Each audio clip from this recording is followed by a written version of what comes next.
Good morning students, my name is Amit Jain, chartered accountant और इस batch के लिए आपका इनकम टैक्स फैकल्टी। आज जो फ्रेंड्स ये वीडियो आप देखने वाले हो, ये मेरे लाइव बैच का रिकॉर्डिंग है।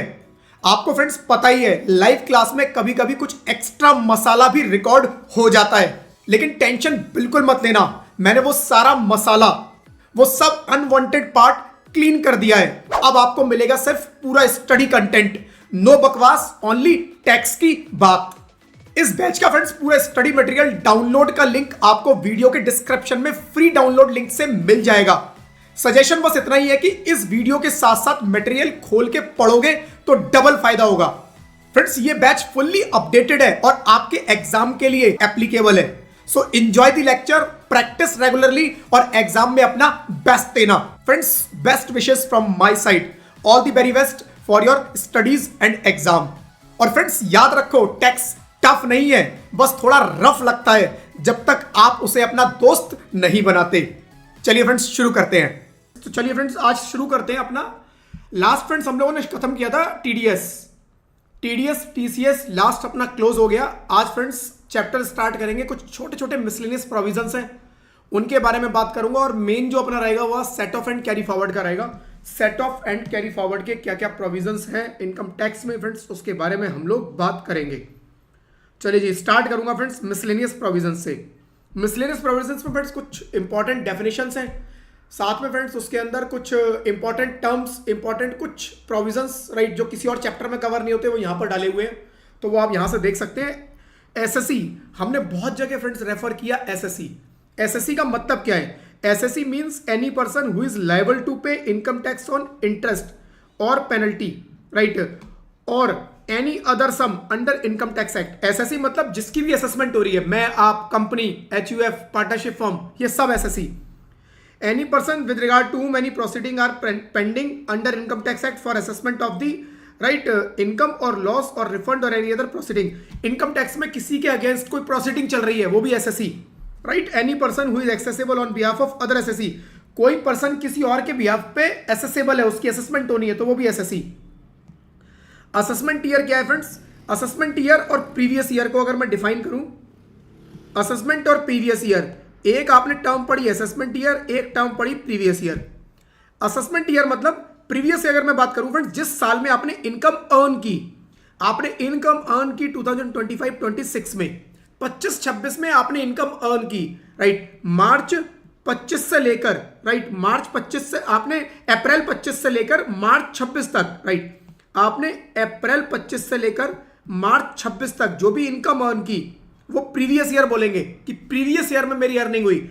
इसकी रिटर्न में फाइल करूंगा फ्रेंड्स। रिटर्न की डेट कब पड़ेगी मेरी? 2026-27 में, 26-27 में फ्रेंड्स मेरी रिटर्न की डेट पड़ेगी राइट। 26-27 में मेरी रिटर्न की डेट पड़ेगी। कब तक मुझे फाइल करनी है? 31 जुलाई, या ऑडिट का केस है तो 31 अक्टूबर। यानी कि मैं रिटर्न जो फाइल करूंगा वो फाइल करूंगा 26-27 में, नेक्स्ट ईयर में। और नेक्स्ट ईयर में रिटर्न फाइल करूंगा, उसकी चेकिंग जो होगी, असेसमेंट होगा, वो 26-27 में होगा। तो जो भी इनकम मैंने प्रीवियस ईयर में अर्न की, उसका असेसमेंट कब होगा? 26-27। इसीलिए असेसमेंट ईयर कौन सा हुआ? 26-27। तो जिस साल में मैं इनकम अर्न करूंगा वो मेरा प्रीवियस ईयर, और जिस साल में उसकी चेकिंग होनी है वो मेरा असेसमेंट ईयर।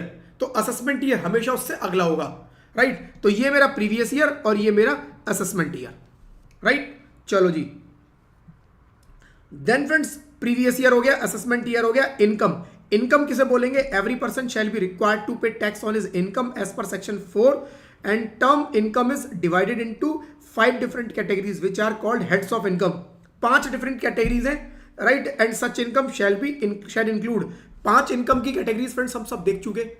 पहली सैलरी, दूसरी हाउस प्रॉपर्टी, तीसरा बिजनेस प्रोफेशन, चौथा capital gain and fifth other sources. इसमें से अदर सोर्सेज हम कर चुके हैं, हाउस प्रॉपर्टी हम लोग कर चुके हैं। अगली 2 क्लास के बाद कैपिटल गेन शुरू हो जाएगा right. Capital gain, then business profession, then salary, 3 बड़े चैप्टर सबसे लास्ट में। चलो जी, और इसमें क्या क्या इंक्लूड होगा इनकम के अंदर? Payment by employer to employee, employer employee को कुछ पेमेंट करेगा, income, rent, payment in connection with business profession, वही सारे chapter, capital gain, any other income right, any other income, आपकी अदर सोर्सेस, ठीक है जी, सारा इसके अंदर इंक्लूड होगा। Charging section of section 4, right. Section 4 बताता है जी every person shall be liable to pay income tax on his income.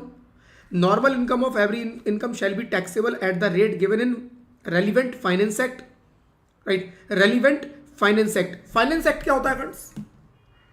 Income tax act हम लोगों ने देखा था, फाइनेंस एक्ट क्या होता है? हर साल बजट आता है, हर साल आपने देखा होगा फरवरी में बजट आता है। बजट के ऊपर पार्लियामेंट में बहस होती है, पार्लियामेंट में प्रेजेंट किया जाता है और उसके बाद उस पर डिस्कशन चलते हैं। उसमें विद और विदाउट चेंजेस वो पार्लियामेंट में पास हो जाता है। पार्लियामेंट में पास होने के बाद बजट कहां पहुंचता है उसको बोलते हैं, पार्लियामेंट में जब वो प्रेजेंट हो जाता है उसको बोलते हैं, बजट नहीं बोलते, फिर फाइनेंस बिल बोलते हैं कि फाइनेंस बिल है। वो फाइनेंस बिल पार्लियामेंट में पास होगा और उसके बाद प्रेसिडेंट के पास पहुंचेगा, प्रेसिडेंट उसको अप्रूव कर देंगे फाइनली, राइट। तो वो क्या बन जाएगा? Finance act. फाइनेंस एक्ट हर साल आता है और इनकम टैक्स के रेट कहां लिखे होते हैं? फाइनेंस एक्ट में लिखे होते हैं कि भाई किस रेट पे आपके ऊपर टैक्स लगेगा, राइट। चलो जी, special income like long term capital gain और short term capital gain under section 111A casual income shall be taxable at the rate given in income tax act. कह रहा है ये स्पेशल रेट की income है, long term capital gain, short term capital gain, casual income, इनके rate income tax act में खुद लिखे हुए हैं। लेकिन जो स्लैब वाले रेट होंगे, राइट, जो नॉर्मल रेट होंगे वो रेलिवेंट फाइनेंस एक्ट, उस साल के फाइनेंस एक्ट में लिखे होंगे, राइट। देन कह रहा है tax shall be deducted at source as per the relevant provisions, advance tax has to be paid as per the relevant provisions. TDS कटेगा जो भी रेलिवेंट प्रोविजन है उसके हिसाब से, एडवांस टैक्स आपको पे करना है। टीडीएस एडवांस टैक्स दोनों चैप्टर अपने हो चुके हैं।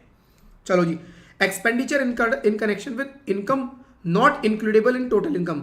वो कह रहा है जी कौन कौन से एक्सपेंडिचर है जो कि right incurred in relation to income not, जो कि टोटल इनकम में इंक्लूड नहीं होंगी। तो वो कह रहा है if any income is exempt, अगर मेरी कोई इनकम एग्जेम्प्ट है तो expenditure incurred in connection with such income shall not be allowed. मेरी कोई इनकम एग्जेम्प्ट है तो उससे रिलेटेड मेरे को कोई खर्चा अलाउड नहीं होगा, ठीक है। अगर इनकम एग्जेम्प्ट है तो आप उसका खर्चा क्लेम नहीं करोगे, right. To be deducted such income shall not be allowed to be deducted either from same income or from some other income.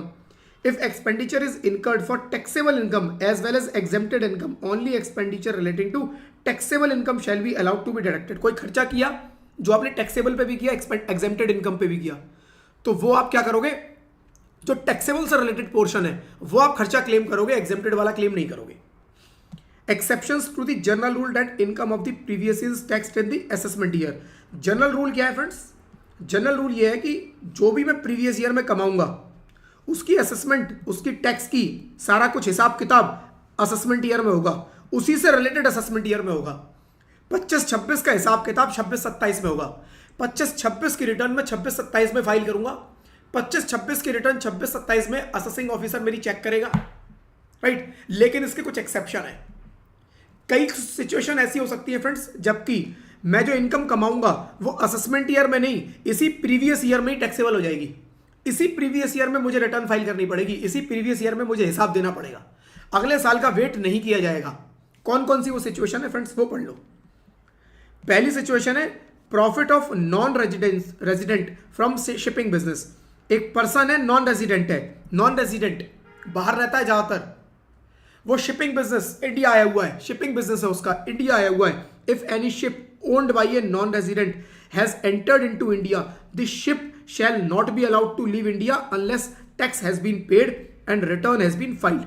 वो बंदा इंडिया आया है, शिप लेके आया है, बिजनेस करने आया है, अब इंडिया छोड़ के चला जाएगा, पता नहीं कब आएगा, कहां उसको पकड़ेंगे। उसको बोला जी तुम्हारी जो भी टैक्स लायबिलिटी बनती है उसको अभी पे करो, अपनी रिटर्न अगर बनती है तो अभी फाइल करो, उसके बिना तुम्हारे शिप को इंडिया छोड़ने नहीं देंगे, क्योंकि तुम्हें हम फिर नहीं पकड़ेंगे। तुम्हारे लिए हम असेसमेंट ईयर का वेट नहीं करेंगे, तुम असेसमेंट ईयर के बाद जब असेसमेंट ईयर आएगा तो तुम पता नहीं कहां बैठे होगे, राइट। तो जब इंडिया आओगे हम तभी तुमसे टैक्स रखवा लेंगे, तभी तुमसे रिटर्न फाइल करवा लेंगे। कोई असेसमेंट ईयर का वेट नहीं करना। Assessment of person living India, एक पर्सन परमानेंट इंडिया छोड़ के जा रहा है, जो बंदा इंडिया छोड़ के जा रहा है उस पर भरोसा नहीं है, अब उसे कहां पकड़ेंगे। ये सारे केस फ्रेंड्स वैसे ही हैं कि इनको पकड़ना मुश्किल है, ये एक बार हाथ से निकले तो निकल गए, इसीलिए इनसे अभी रिटर्न फाइल करवा लो, अभी टैक्स पे करवा लो, राइट। तो if any person is living India with no present intention of returning to India, उसकी कोई इंटेंशन भी नहीं है कि वो इंडिया वापस आएगा, वो तो परमानेंट जा रहा है। The total income of such individual up to the right probable date of his departure, जिस दिन वो जाएगा तब तक का from India shall be chargeable to tax in the previous year itself. उसी साल में उस पर टैक्स रखवा लेंगे, उसी साल में उससे कहेंगे रिटर्न भी भर के जा। Right. Assessment of association of person, body of individuals और artificial judicial person formed for a particular event और पर्पस। राइट फ्रेंड्स, अभी महाराष्ट्र के अंदर जबरदस्त तरीके से गणेश उत्सव मनाया जाता है फ्रेंड्स। अब गणेश उत्सव की सब तैयारी कर रहे हैं, उसके बाद दिवाली आएगी। पूरे इंडिया में दिवाली बड़े धूमधाम से मनाई जाएगी। फ्रेंड फेस्टिवल्स का सीजन चल रहा है, तो कई बार सोसाइटीज में भी ये फेस्टिवल्स बड़े धूमधाम से, बड़े ही उत्साह के साथ मनाए जाते हैं। तो फेस्टिवल क्या करते हैं फ्रेंड्स, मान लो एक सोसाइटी का एग्जांपल लेते हैं। एक सोसाइटी क्या करती है, उन्होंने बोला जी गणेश उत्सव आने वाला है या फिर दिवाली आने वाली है, राइट, इसको अच्छे से मनाते हैं। कैसे मनाएंगे, एक अकेला बंदा नहीं कर पाएगा, हम 10 लोग मिल जाते हैं। वो 10 लोग मिल के क्या करते हैं, कलेक्शन इकट्ठा करते हैं, चंदा इकट्ठा करते हैं, फिर इवेंट मैनेजमेंट कंपनी को हायर कर लेते हैं, अलग अलग लोगों को बुलाते हैं, अलग अलग इवेंट करवाते हैं, इनकम होती है चंदे के थ्रू और उसके ऊपर खर्चा हो जाता है, कुछ पैसा बच जाता है। इनकम किसकी, कुछ बचा बच गया, इनकम किसकी, एओपी या बीओआई की, क्योंकि वो एसोसिएशन ऑफ पर्सन या बॉडी ऑफ इंडिविजुअल्स होगी। राइट, तो एओपी या बीओआई की इनकम, एओपी या बीओआई बनी किसके लिए, किसी पर्टिकुलर इवेंट के लिए। जैसे ये इवेंट खत्म, ये एओपी बीओआई भी खत्म। इसका कोई रेगुलर बिजनेस तो है नहीं। ये तो दिवाली आई, राइट, होली आई, गणेश उत्सव आया, उस पर क्या करेंगे, उस पर केवल ये उस टाइम कलेक्शन करेंगे और उस इवेंट को करवाएंगे और उसके बाद खत्म। ऐसे ही होता है सोसाइटीज के अंदर, राइट। तो उस केस में कह रहे हैं कि अगर ऐसी कोई इनकम आती है और आपने उस एओपी बीआई को किसी पर्टिकुलर इवेंट के लिए बनाया था, तो जैसे ही वो इवेंट खत्म होगा आपको इमीडिएटली अपनी रिटर्न फाइल करनी है, इमीडिएटली हिसाब देना है अगर कुछ इनकम हुई है तो। राइट, तो यही लिखा हुआ है friends. If any association of person, body of individual has been incorporated for a particular event और purpose and likely to be dissolve in this same year, किसी पर्टिकुलर पर्पस के लिए बनी और उसी साल में वो खत्म भी हो जाएगी, in which it was formed, the total income of such association or body of individual person for that period up to the date of its dissolution shall be chargeable to tax in the year itself। उसी साल में charge हो जाएगी tax. ठीक है, चलो जी। Good morning Jugal, Jugraj, good morning Jugraj. Assessment of person likely to transfer property to avoid tax, right. If it is appears to assessing officer that any person is likely to sell, transfer, otherwise part any of his asset with a view to avoid payment of any liability under the provision of this act, the total income of such person shall be taxable in the same previous year। Government को लगता है, income tax authorities को लगता है ये बंदा tax बचाने के चक्कर में, टैक्स को अवॉइड करने के चक्कर में अपनी प्रॉपर्टी को ट्रांसफर कर सकता है इधर उधर। इसके ऊपर इनकम टैक्स की बहुत बड़ी डिमांड खड़ी हुई है, ये बंदा पे नहीं कर रहा है, ये बंदा अपनी प्रॉपर्टीज को ट्रांसफर कर सकता है अपने टैक्स को बचाने के लिए। तो उस केस में इनकम टैक्स अथॉरिटीज इसको बोल सकती है कि भाई अपनी रिटर्न अब भी फाइल करो, अगले साल का हम वेट नहीं करेंगे, क्योंकि हमें तुम्हारे ऊपर डाउट है, अगले साल तक तुम कुछ ना कुछ करके इधर उधर निकल जाओगे। राइट, डिसकंटिन्यूड बिजनेस, बिजनेस बंद हो गया। If any person has close, shut down his business profession, such person should inform income tax department within 15 days of closing down। Business बंद करने के 15 दिन के अंदर अंदर इनकम टैक्स डिपार्टमेंट को इन्फॉर्म करना है कि जी मैंने अपने बिजनेस को बंद कर दिया है। राइट, एंड डिपार्टमेंट में direct such person to pay tax and file return in the previous year. Department को अगर लगेगा तो, मैंडेटरी नहीं है, अगर उसको लगा उसको इंस्ट्रक्शन दे सकता है कि आप अपनी रिटर्न फाइल करो और अपने जो भी टैक्सेस ड्यू होते हैं वो पे करो, क्योंकि एक बार बिजनेस बंद हो गया बाद में उस बिजनेस को, ओनर को हम कहाँ ढूंढते रहेंगे।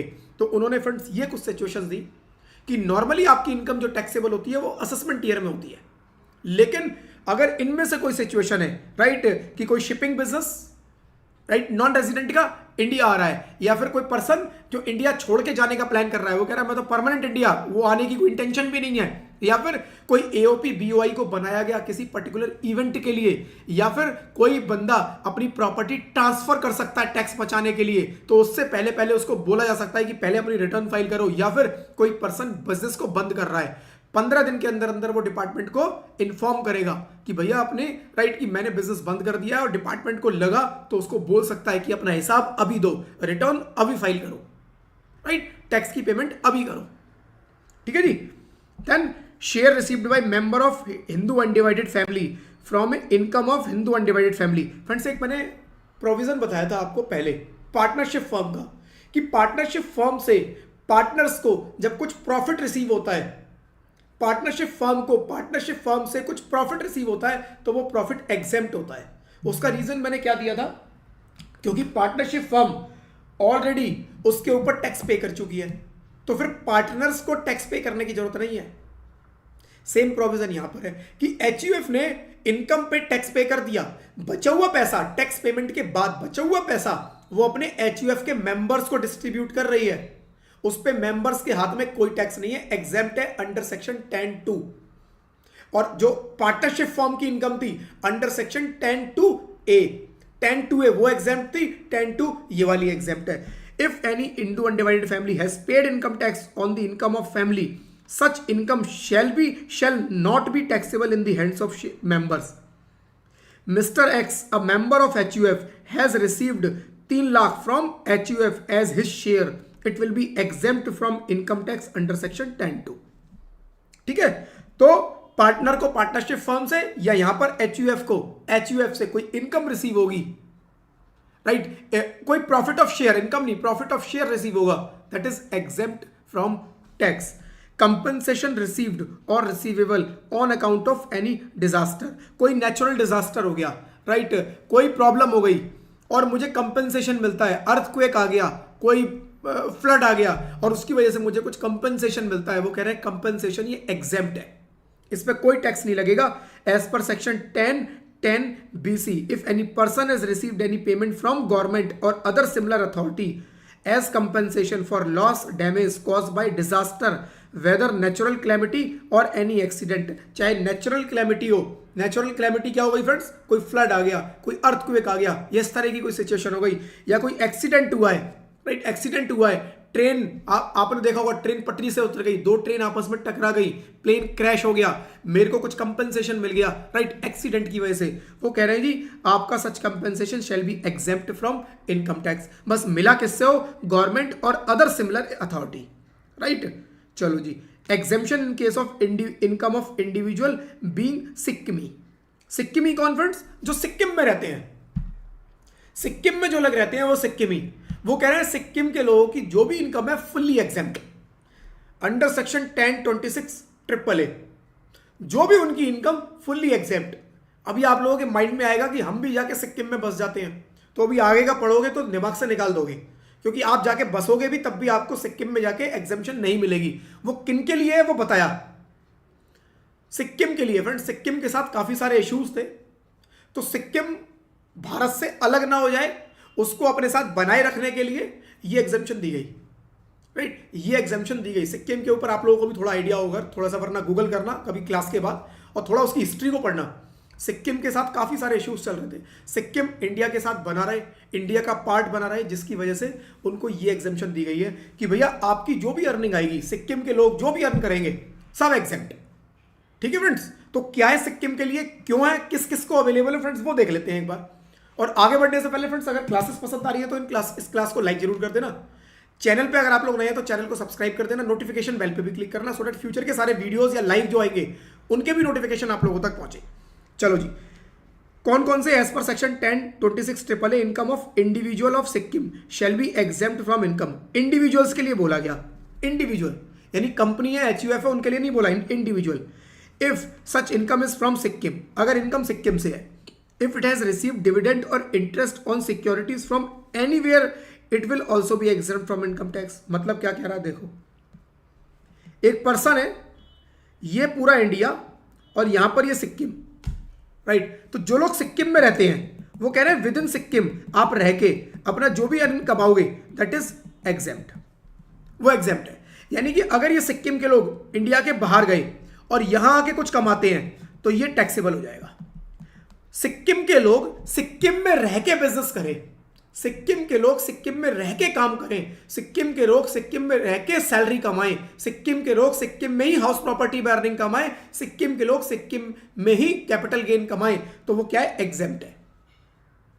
अगर उन्होंने इंडिया के किसी और पार्ट में किया तो फिर उनको एज नॉर्मल पर्सन ट्रीट किया जाएगा कि आप नॉर्मल पर्सन हो, आपको कोई स्पेशल ट्रीटमेंट नहीं मिलेगा। सिक्किम के लोग अर्न करते हैं और उस पैसे को इन्वेस्ट कर देते हैं किसी कंपनी के शेयर में, कहीं किसी बैंक में, इंटरेस्ट की अर्निंग आती है और डिविडेंड की अर्निंग आ सकती है। वो कह रहे हैं ये इंटरेस्ट और डिविडेंड इंडिया में कहीं से भी आएगा, ये भी एग्जेम्प्ट है। यानी इंटरेस्ट और डिविडेंड में अपने कोई एफर्ट नहीं होते। क्या होता है, मेरे पास एक्स्ट्रा पैसा था, मैंने शेयर खरीद लिए। अब शेयर में ये थोड़ी ना देखूंगा कि भाई सिक्किम की ही कंपनी के खरीदूं, मैं तो शेयर किसी भी ऑल ओवर इंडिया किसी कंपनी के खरीद सकता हूं। तो वो इनकम उसकी डिविडेंड की, इंटरेस्ट की पूरे कंट्री में कहीं से भी आ सकती है, कोई दिक्कत नहीं है, वो एग्जेम्प्ट है। अदर देन डिविडेंड और इंटरेस्ट, वो लोग सिक्किम के लोग सिक्किम में रह के कमाएंगे तो एग्जेम्प्ट है। सिक्किम के बाहर अगर वो लोग निकले तो वो नॉर्मल पर्सन माने जाएंगे और नॉर्मल ट्रीटमेंट मिलेगा और वो टैक्सेबल हो जाएगी। ठीक है, चलो जी। अब explanation for the purpose of this clause Sikkimese mean, Sikkimese किसको बोलेंगे? सिक्किम में रहने वाले कौन लोग? क्या मैं सिक्किम में चला जाऊं, मैं सिक्किमी हो जाऊंगा? Answer is no. सिक्किम बताया उन्होंने, वो बोल रहे हैं जी एन इंडिविजुअल, कोई भी पर्सन मतलब individual whose name is recorded in the register maintained under the Sikkim subject regulation 1961, read with Sikkim subject rules 1961, have to refer to as register of Sikkim subject immediately before 26 अप्रैल 1975। 26 अप्रैल 1975 से पहले, 26 अप्रैल 1975 से पहले आपका नाम सिक्किम के इस register में enter हो चुका था। आपका नाम वहां पर है, आपका नाम वहां पर है। और आप कहते हो मैं तो पैदा ही उसके बाद हुआ, तो मेरा नाम वहां पे कहां से आएगा? मैं तो 1975 के बाद पैदा हुआ था। क्या हो सकता है? बिल्कुल हो सकता है। 1975 तो बहुत साल हो गए। 1975 के बाद में पैदा हुआ तो an individual whose name is included in the register of Sikkim subject by virtue of the individual by virtue of the government of India order number this dated 7 August 1990 and order of even number date. Government ने बाद में एक order issue किया, right? उसके बाद भी अगर किसी का इस ऑर्डर की वजह से उसके बाद भी किसी का नाम एंटर किया गया है, कह रहे हैं वो भी राइट, उनको भी हम सिक्किमी मान लेंगे। मतलब मोटा मोटा फ्रेंड्स, वहां पर एक उनकी एक एंट्री है जहां पर सिक्किमी डिक्लेयर किए गए कि भाई ये सारे सिक्किमी है, राइट? कुछ लोगों को बाद में गवर्नमेंट ने एक नोटिफिकेशन निकाल के और ऐड करवाया कि भाई ये भी सिक्किमी है। तो जिन लोगों की वहां पर एंट्री है, जो लोग वहां पर ऐसे सिक्किमी रिकॉग्नाइज्ड हैं, वही सिक्किमी माने जाएंगे। मैं और आप सिक्किम जाके बिजनेस कर सकते हैं, यस कर सकते हैं। मैं और आप जाके सिक्किम रह सकते हैं, रह सकते हैं। बट ये बेनिफिट जो है, राइट, जो सेक्शन 1026 AAA जो एग्जेम्पशन है, वो नहीं मिलेगी हमें। हम रह सकते हैं, हम काम कर सकते हैं, बट हमें ये बेनिफिट अवेलेबल नहीं है। ये बेनिफिट किसको अवेलेबल है? जिनका नाम उस रजिस्टर में एंटर्ड है, right? Any other individual whose name does not appear in register of Sikkim, वो कह रहा है रजिस्टर में लिखा ही नहीं गया, मैं तो उसके बाद पैदा हुआ, ये सब डेट निकल गई, इसके बाद मैं पैदा हुआ, तो क्या मेरा नाम, मैं सिक्किमी नहीं हूं? राइट, देख लेते हैं। But any other individual whose name does not appear in register of Sikkim but it is established beyond doubt that the name of such individual father, husband or parental grandfather, brother from the same father has been recorded in that register। वो कह रहा है आपका नहीं है, आपके father का होगा, आपके पेरेंट्स का होगा, आपके ब्रदर का होगा। Brother with same father, brother with same father का मतलब क्या हुआ? स्टेप इंक्लूडेड नहीं है, एडॉप्टेड इंक्लूडेड नहीं है। ब्रदर विथ सेम फादर बोला है उसने, राइट? ब्रदर और brother from the same father, यानी रियल ब्रदर होना चाहिए आपका, तो उसकी भी एंट्री अगर उसके अंदर है तो वो कह रहे हैं तब भी आप सिक्किमी। तो जरूरी नहीं आपकी हो, आपके, राइट, किस किस की, आपके चाहे फादर की हो, पेरेंटल ग्रैंडफादर, पेरेंटल ग्रैंडफादर मतलब मेरे पापा के पापा, राइट, या फिर मेरे ब्रदर की हो, तब भी वो इंक्लूडेड है। Any other individual whose name does not appear on the register, कोई और भी है जिसका नाम रजिस्टर में नहीं है, Sikkim subject, but it is established that such individual was domiciled in Sikkim on और बिफोर 26 अप्रैल 1975। उसका नाम किसी वजह से उसके अंदर नहीं है, लेकिन वो ये प्रूफ कर देता है, उसके पास ये प्रूफ है कि वो 1975 26 अप्रैल 1975 से पहले 26 अप्रैल 1975, यहां पर भी रेफर की, यही डेट रेफर की गई है, राइट, कि उससे पहले वो वहां पर मूव हो चुका था, डोमिसाइल्ड, वो वहां पर शिफ्ट हो चुका था, वो वहीं का है, वहीं का निवासी बन चुका था, right. Any other individual who was not domiciled in Sikkim on और बिफोर, भाई मैं 26 अप्रैल 1975 से पहले नहीं हुआ, बट मेरे फादर, मेरे हस्बैंड या मेरे पेरेंटल ग्रैंडफादर या मेरा ब्रदर फ्रॉम सेम फादर, वही सेम रिलेशन जो यहां पर थे, यही यहां पर लिखे हैं, वो मूव हो गए थे कहां पर, 26 अप्रैल 1975 से पहले पहले, तब भी मैं सिक्किमी, राइट। तो कौन सिक्किमी, या तो मेरा नाम उस रजिस्टर में कब 26 अप्रैल 1975 से पहले उसमें मेरा नाम रजिस्टर हो गया, या फिर बाद में गवर्नमेंट ने एक नोटिफिकेशन निकाला उसके थ्रू मेरा नाम ऐड हो गया, या फिर किसी वजह से मेरा नाम है ही नहीं, तो मेरे फादर का होगा, मेरे ग्रैंडफादर का होगा, या फिर राइट मेरे ब्रदर विद सेम फादर का होगा, या मेरे हस्बैंड का, तब भी मैं सिक्किमी, राइट। या फिर राइट तब भी मैं सिक्किमी, राइट। और किसी वजह से फ्रेंड्स अगर नाम उसके अंदर मेरा नहीं है बट मैं डोमिसाइल था, मैं 26 अप्रैल 1975 से पहले पहले मेरे पास प्रूफ है कि मैं वहां पर डोमिसाइल कर चुका था, मैं वहां का निवासी बन चुका था, तो उस केस में भी फ्रेंड्स मैं सिक्किमी, या मैंने मूव नहीं किया बट मेरे फादर, मेरे grandfather, brother with same father या फिर हस्बैंड वो मूव हो चुके थे, वो डोमिसाइल थे वहां पर 26 अप्रैल 1975 से पहले, तब भी मैं सिक्किमी, राइट। तो सिक्किमीज को फ्रेंड्स ये बेनिफिट दिया गया है कि आपकी जो भी इनकम आएगी सब एग्जेप्ट, लेकिन कब, सिक्किम में कमाओगे, सिक्किम के बाहर नहीं, ठीक है। चलो जी, देन फ्रेंड्स आता है treatment of unexplained money, investment etcetera. Unexplained money, unexplained money का मतलब क्या हुआ, इनकम टैक्स डिपार्टमेंट ने आपके खातों की जांच की, इनकम टैक्स डिपार्टमेंट ने आपके खातों की जांच की और ये पाया कि आपने कुछ पैसा एक्सप्लेन नहीं कर रखा, कुछ अनएक्सप्लेन्ड मनी है आपके अकाउंट में, राइट। तो फ्रेंड्स उसका क्या होगा, एक second friends, right. Unexplained money friends आपके अकाउंट में पाई गई, उसका क्या होगा। तो अनएक्सप्लेन्ड मनी किस किस तरह की हो सकती है फ्रेंड्स, वो देख लेते हैं, right. Unexplained money investment etcetera to attract tax 60%, 60% का टैक्स लगेगा, 60% का टैक्स लगेगा। Section 115 BBE, in order to control laundering of unaccounted money, the unexplained money investment expenditure etcetera deemed to income under section 68, 69, 69A और 69B, 69C would be taxed at the rate of 60%। ये sub section नीचे आ रहे हैं, अभी आ रहे हैं। Tax जो लगेगा उसके ऊपर 60% प्लस 25% का सरचार्ज, यानी सरचार्ज का जो हाईएस्ट रेट है वो इसके ऊपर लगेगा, और साथ में फ्रेंड्स इसके ऊपर एजुकेशन सेस भी लगेगा, राइट। तो इंक्लूडिंग सरचार्ज, एजुकेशन सेस, इसका जो इफेक्टिव रेट बनेगा वो 78% बनेगा। आप 60% के ऊपर 25%, यानी कि 15 ही हो गया, तो 75, इसके ऊपर फ्रेंड्स, इसके ऊपर 4% एजुकेशन सेस और जोड़ो तो 3 ही हो जाएगा, 75 का 4% 3 बनता है, राइट। तो ये 78%, इफेक्टिवली 78% का टैक्स लगेगा अगर आपने कोई इनकम ऐसी है जो अनडिस्क्लोज्ड है, आपने नहीं बताई और बाद में इनकम टैक्स डिपार्टमेंट ने पकड़ी, वो कह रहे हैं 78% उसके ऊपर टैक्स वसूलेंगे आपसे, right. No basic exemption, allowance और expenditure shall be allowed to the SSE under any provision of act in computing such deemed income. कह रहे हैं इस इनकम के ऊपर कोई बेसिक एग्जेम्पशन, जो 4 लाख की एग्जेम्पशन होती है ना, वो 4 लाख की आपको एग्जेम्पशन भी नहीं मिलेगी, राइट। उसके ऊपर आप कोई खर्चा भी क्लेम नहीं कर पाओगे और आप कुछ नहीं कर पाओगे, राइट। कुछ भी इसके ऊपर आप नहीं कर पाओगे, ठीक है जी। तो इस बेसिक एग्जेम्पशन के ऊपर, इस अनडिस्क्लोज्ड इनकम, अनएक्सप्लेन्ड मनी के ऊपर आपको ना ही कोई खर्चा अलाउड है, राइट, ना ही कोई बेसिक एग्जेम्पशन अलाउड है, ठीक है जी। फर्दर नो सेट ऑफ और loss shall be allowed against income brought to tax under section 68, 69। आज एक चैप्टर करेंगे फ्रेंड्स, इसके बाद ये तो अभी खत्म हो जाएगा। Set off and carry forward, set off and carry forward में आपको पता चलेगा कि एक जगह इनकम, दूसरी जगह लॉस, तो लॉस को इनकम से सेट ऑफ कर लो, बट वो कह रहे हैं इस इनकम से आप कुछ सेट ऑफ नहीं कर पाओगे, इस पे कोई बेनिफिट ही नहीं है। जितनी इनकम आई सीधा सीधा आपका 78% टैक्स लग जाएगा, 60 + 25 + 4, ठीक है। तो अब वो बता रहा है जी अनएक्सप्लेन्ड इनकम कौन कौन सी हो सकती है।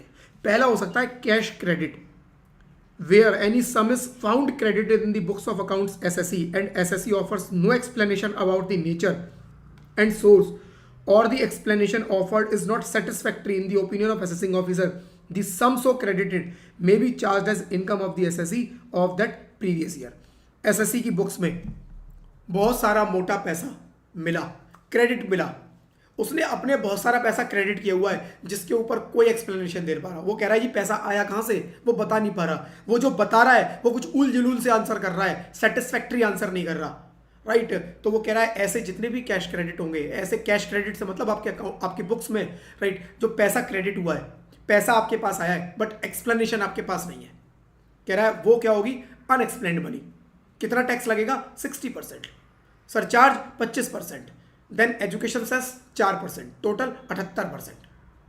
अनएक्सप्लेन्ड इन्वेस्टमेंट, अनएक्सप्लेन्ड इन्वेस्टमेंट क्या हुआ? मैंने इन्वेस्टमेंट किया, मैंने एफडी में पैसा लगाया 1 करोड़ का, मैंने शेयर्स खरीद लिए 50 लाख के, पकड़े गए।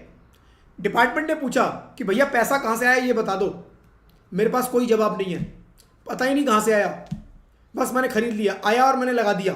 कहाँ से आया मुझे नहीं पता।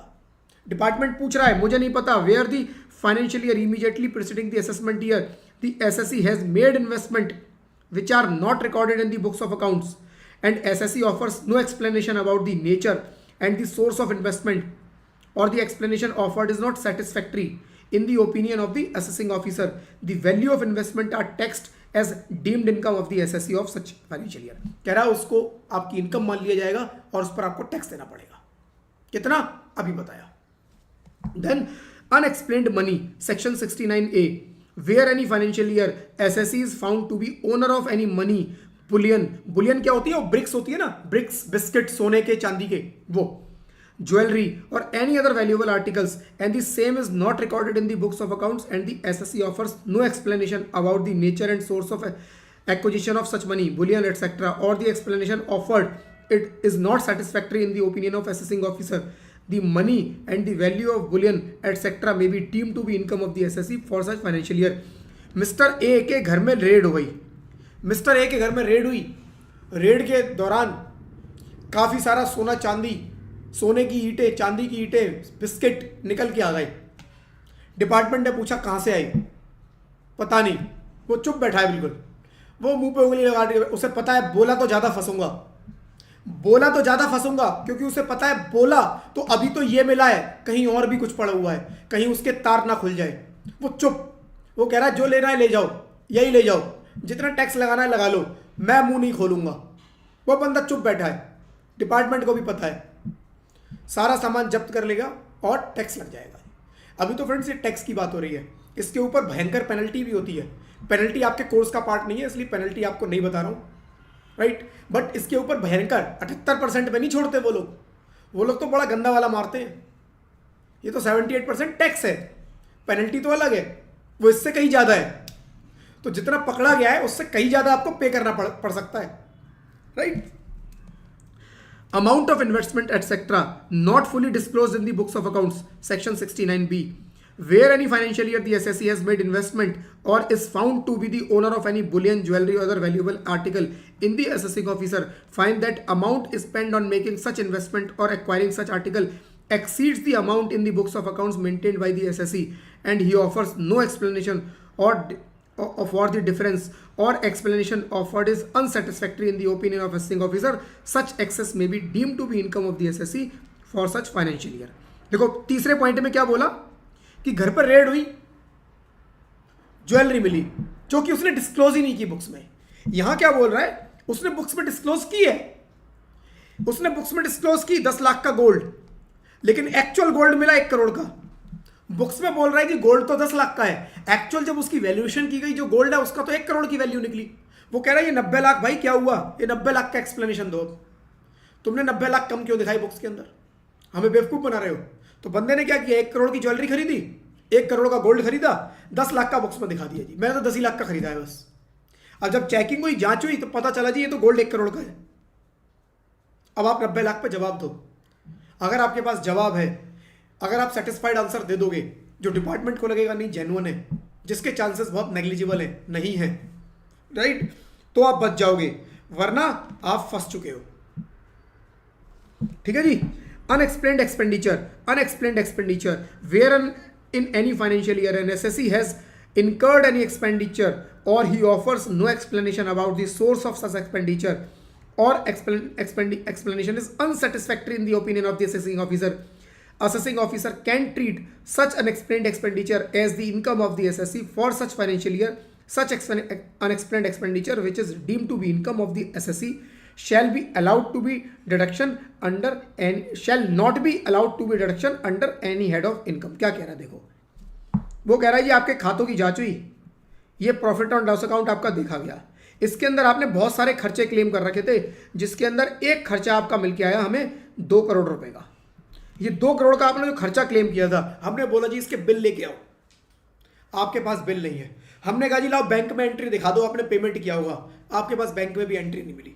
आप कह रहे हो जी 2 करोड़ का खर्चा हुआ है, कोई प्रूफ दिखा दो, आप कहीं से कंफर्मेशन ला दो आपने किसको पे किया है, 2 करोड़ रुपए किसको पे किया है, किसको आपने दिया, आपका खर्चा है कोई बात नहीं, किसको पे किया, जरा वहां से आप वो भी नहीं ला के दे रहे, आप कोई प्रॉपर डॉक्यूमेंट प्रोवाइड ही नहीं कर पा रहे टू सपोर्ट दिस एक्सपेंस। वो कह रहा है कोई बात नहीं, अब ये इनकम, अब ये जो खर्चा था ना ये तुम्हारी इनकम है, और इस खर्चे की तुम कहीं पे भी डिडक्शन नहीं ले सकते, ये खर्चा डिसअलाउड, और इस खर्चे को तुम्हारी इनकम बना के इस पर टैक्स लगाया जाएगा। ठीक है जी, तो बस यही बात यहां पर लिखी हुई है, अनएक्सप्लेन्ड एक्सपेंडिचर। तो क्या क्या चीजें हो गई फ्रेंड्स, 5 चीजें। कैश क्रेडिट, बुक्स में एंट्री मिलती है जिसका आपने कोई खर्चा, बुक्स में एंट्री मिली, पैसा जमा हुआ, लेकिन आपने कोई एक्सप्लेनेशन नहीं दी। अनएक्सप्लेन्ड इन्वेस्टमेंट, इन्वेस्टमेंट्स मिली जिसकी आप कोई एक्सप्लेनेशन नहीं दे पा रहे।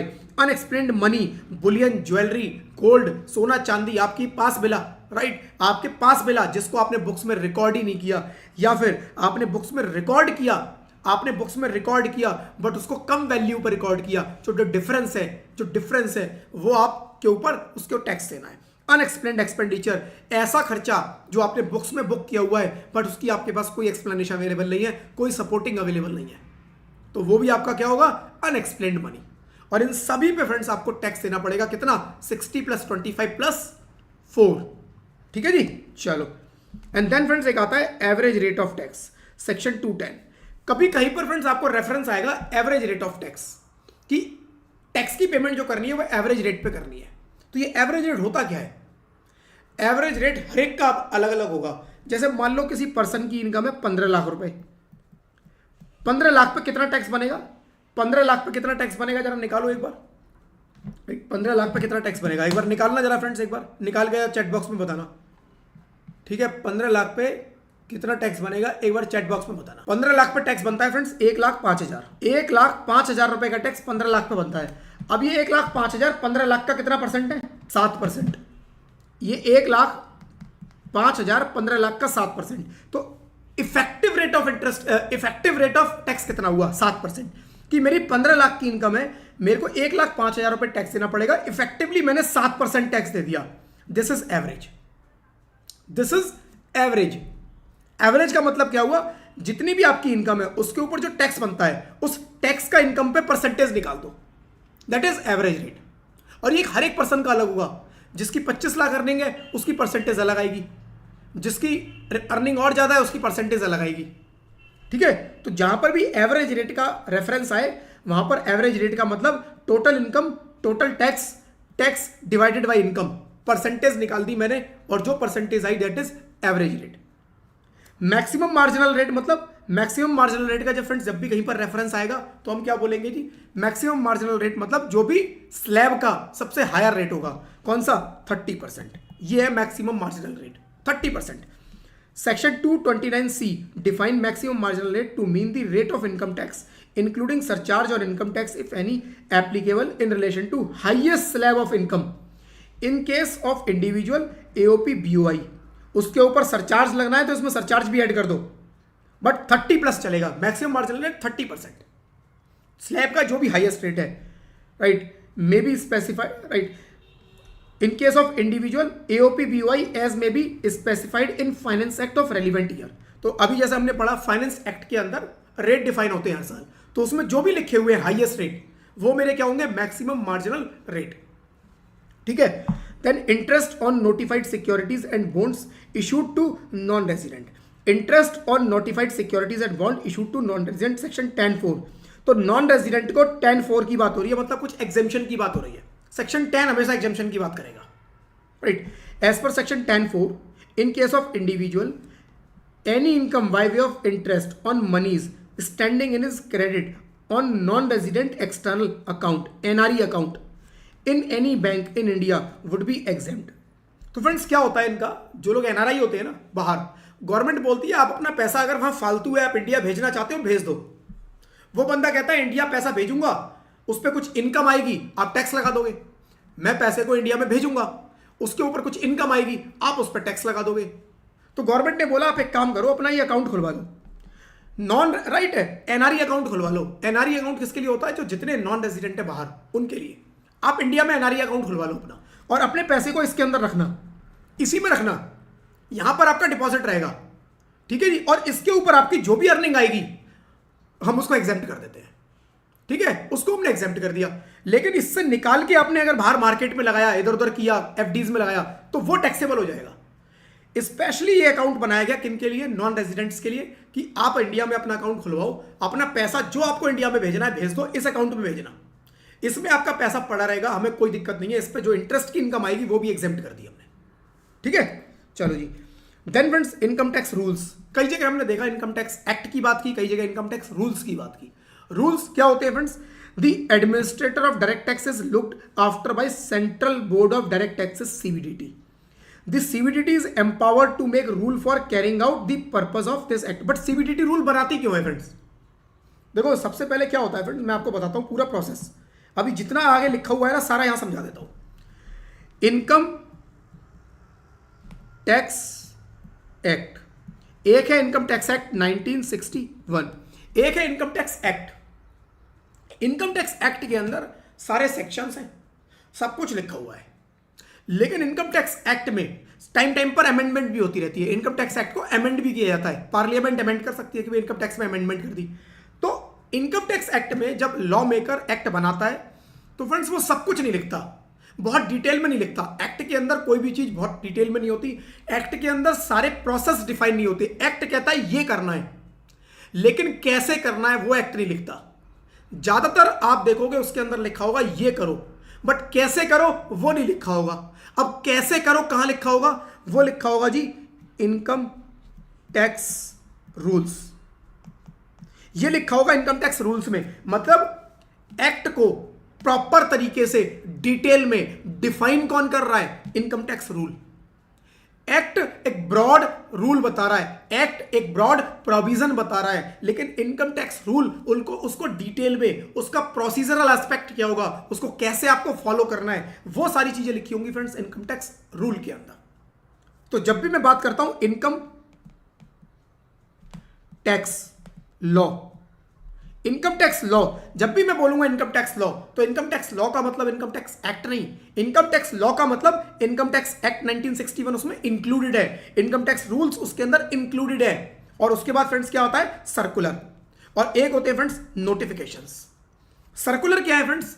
सर्कुलर है, मान low income tax act rules के अंदर कुछ लिखा है बट उसमें क्लैरिटी नहीं है, उस पर कुछ क्लैरिफिकेशन चाहिए कि इसका मीनिंग ये होगा, उस पर डिस्प्यूट चल रहे हैं कि इसका मीनिंग ये होगा, ये होगा, क्लैरिफिकेशन की कमी है।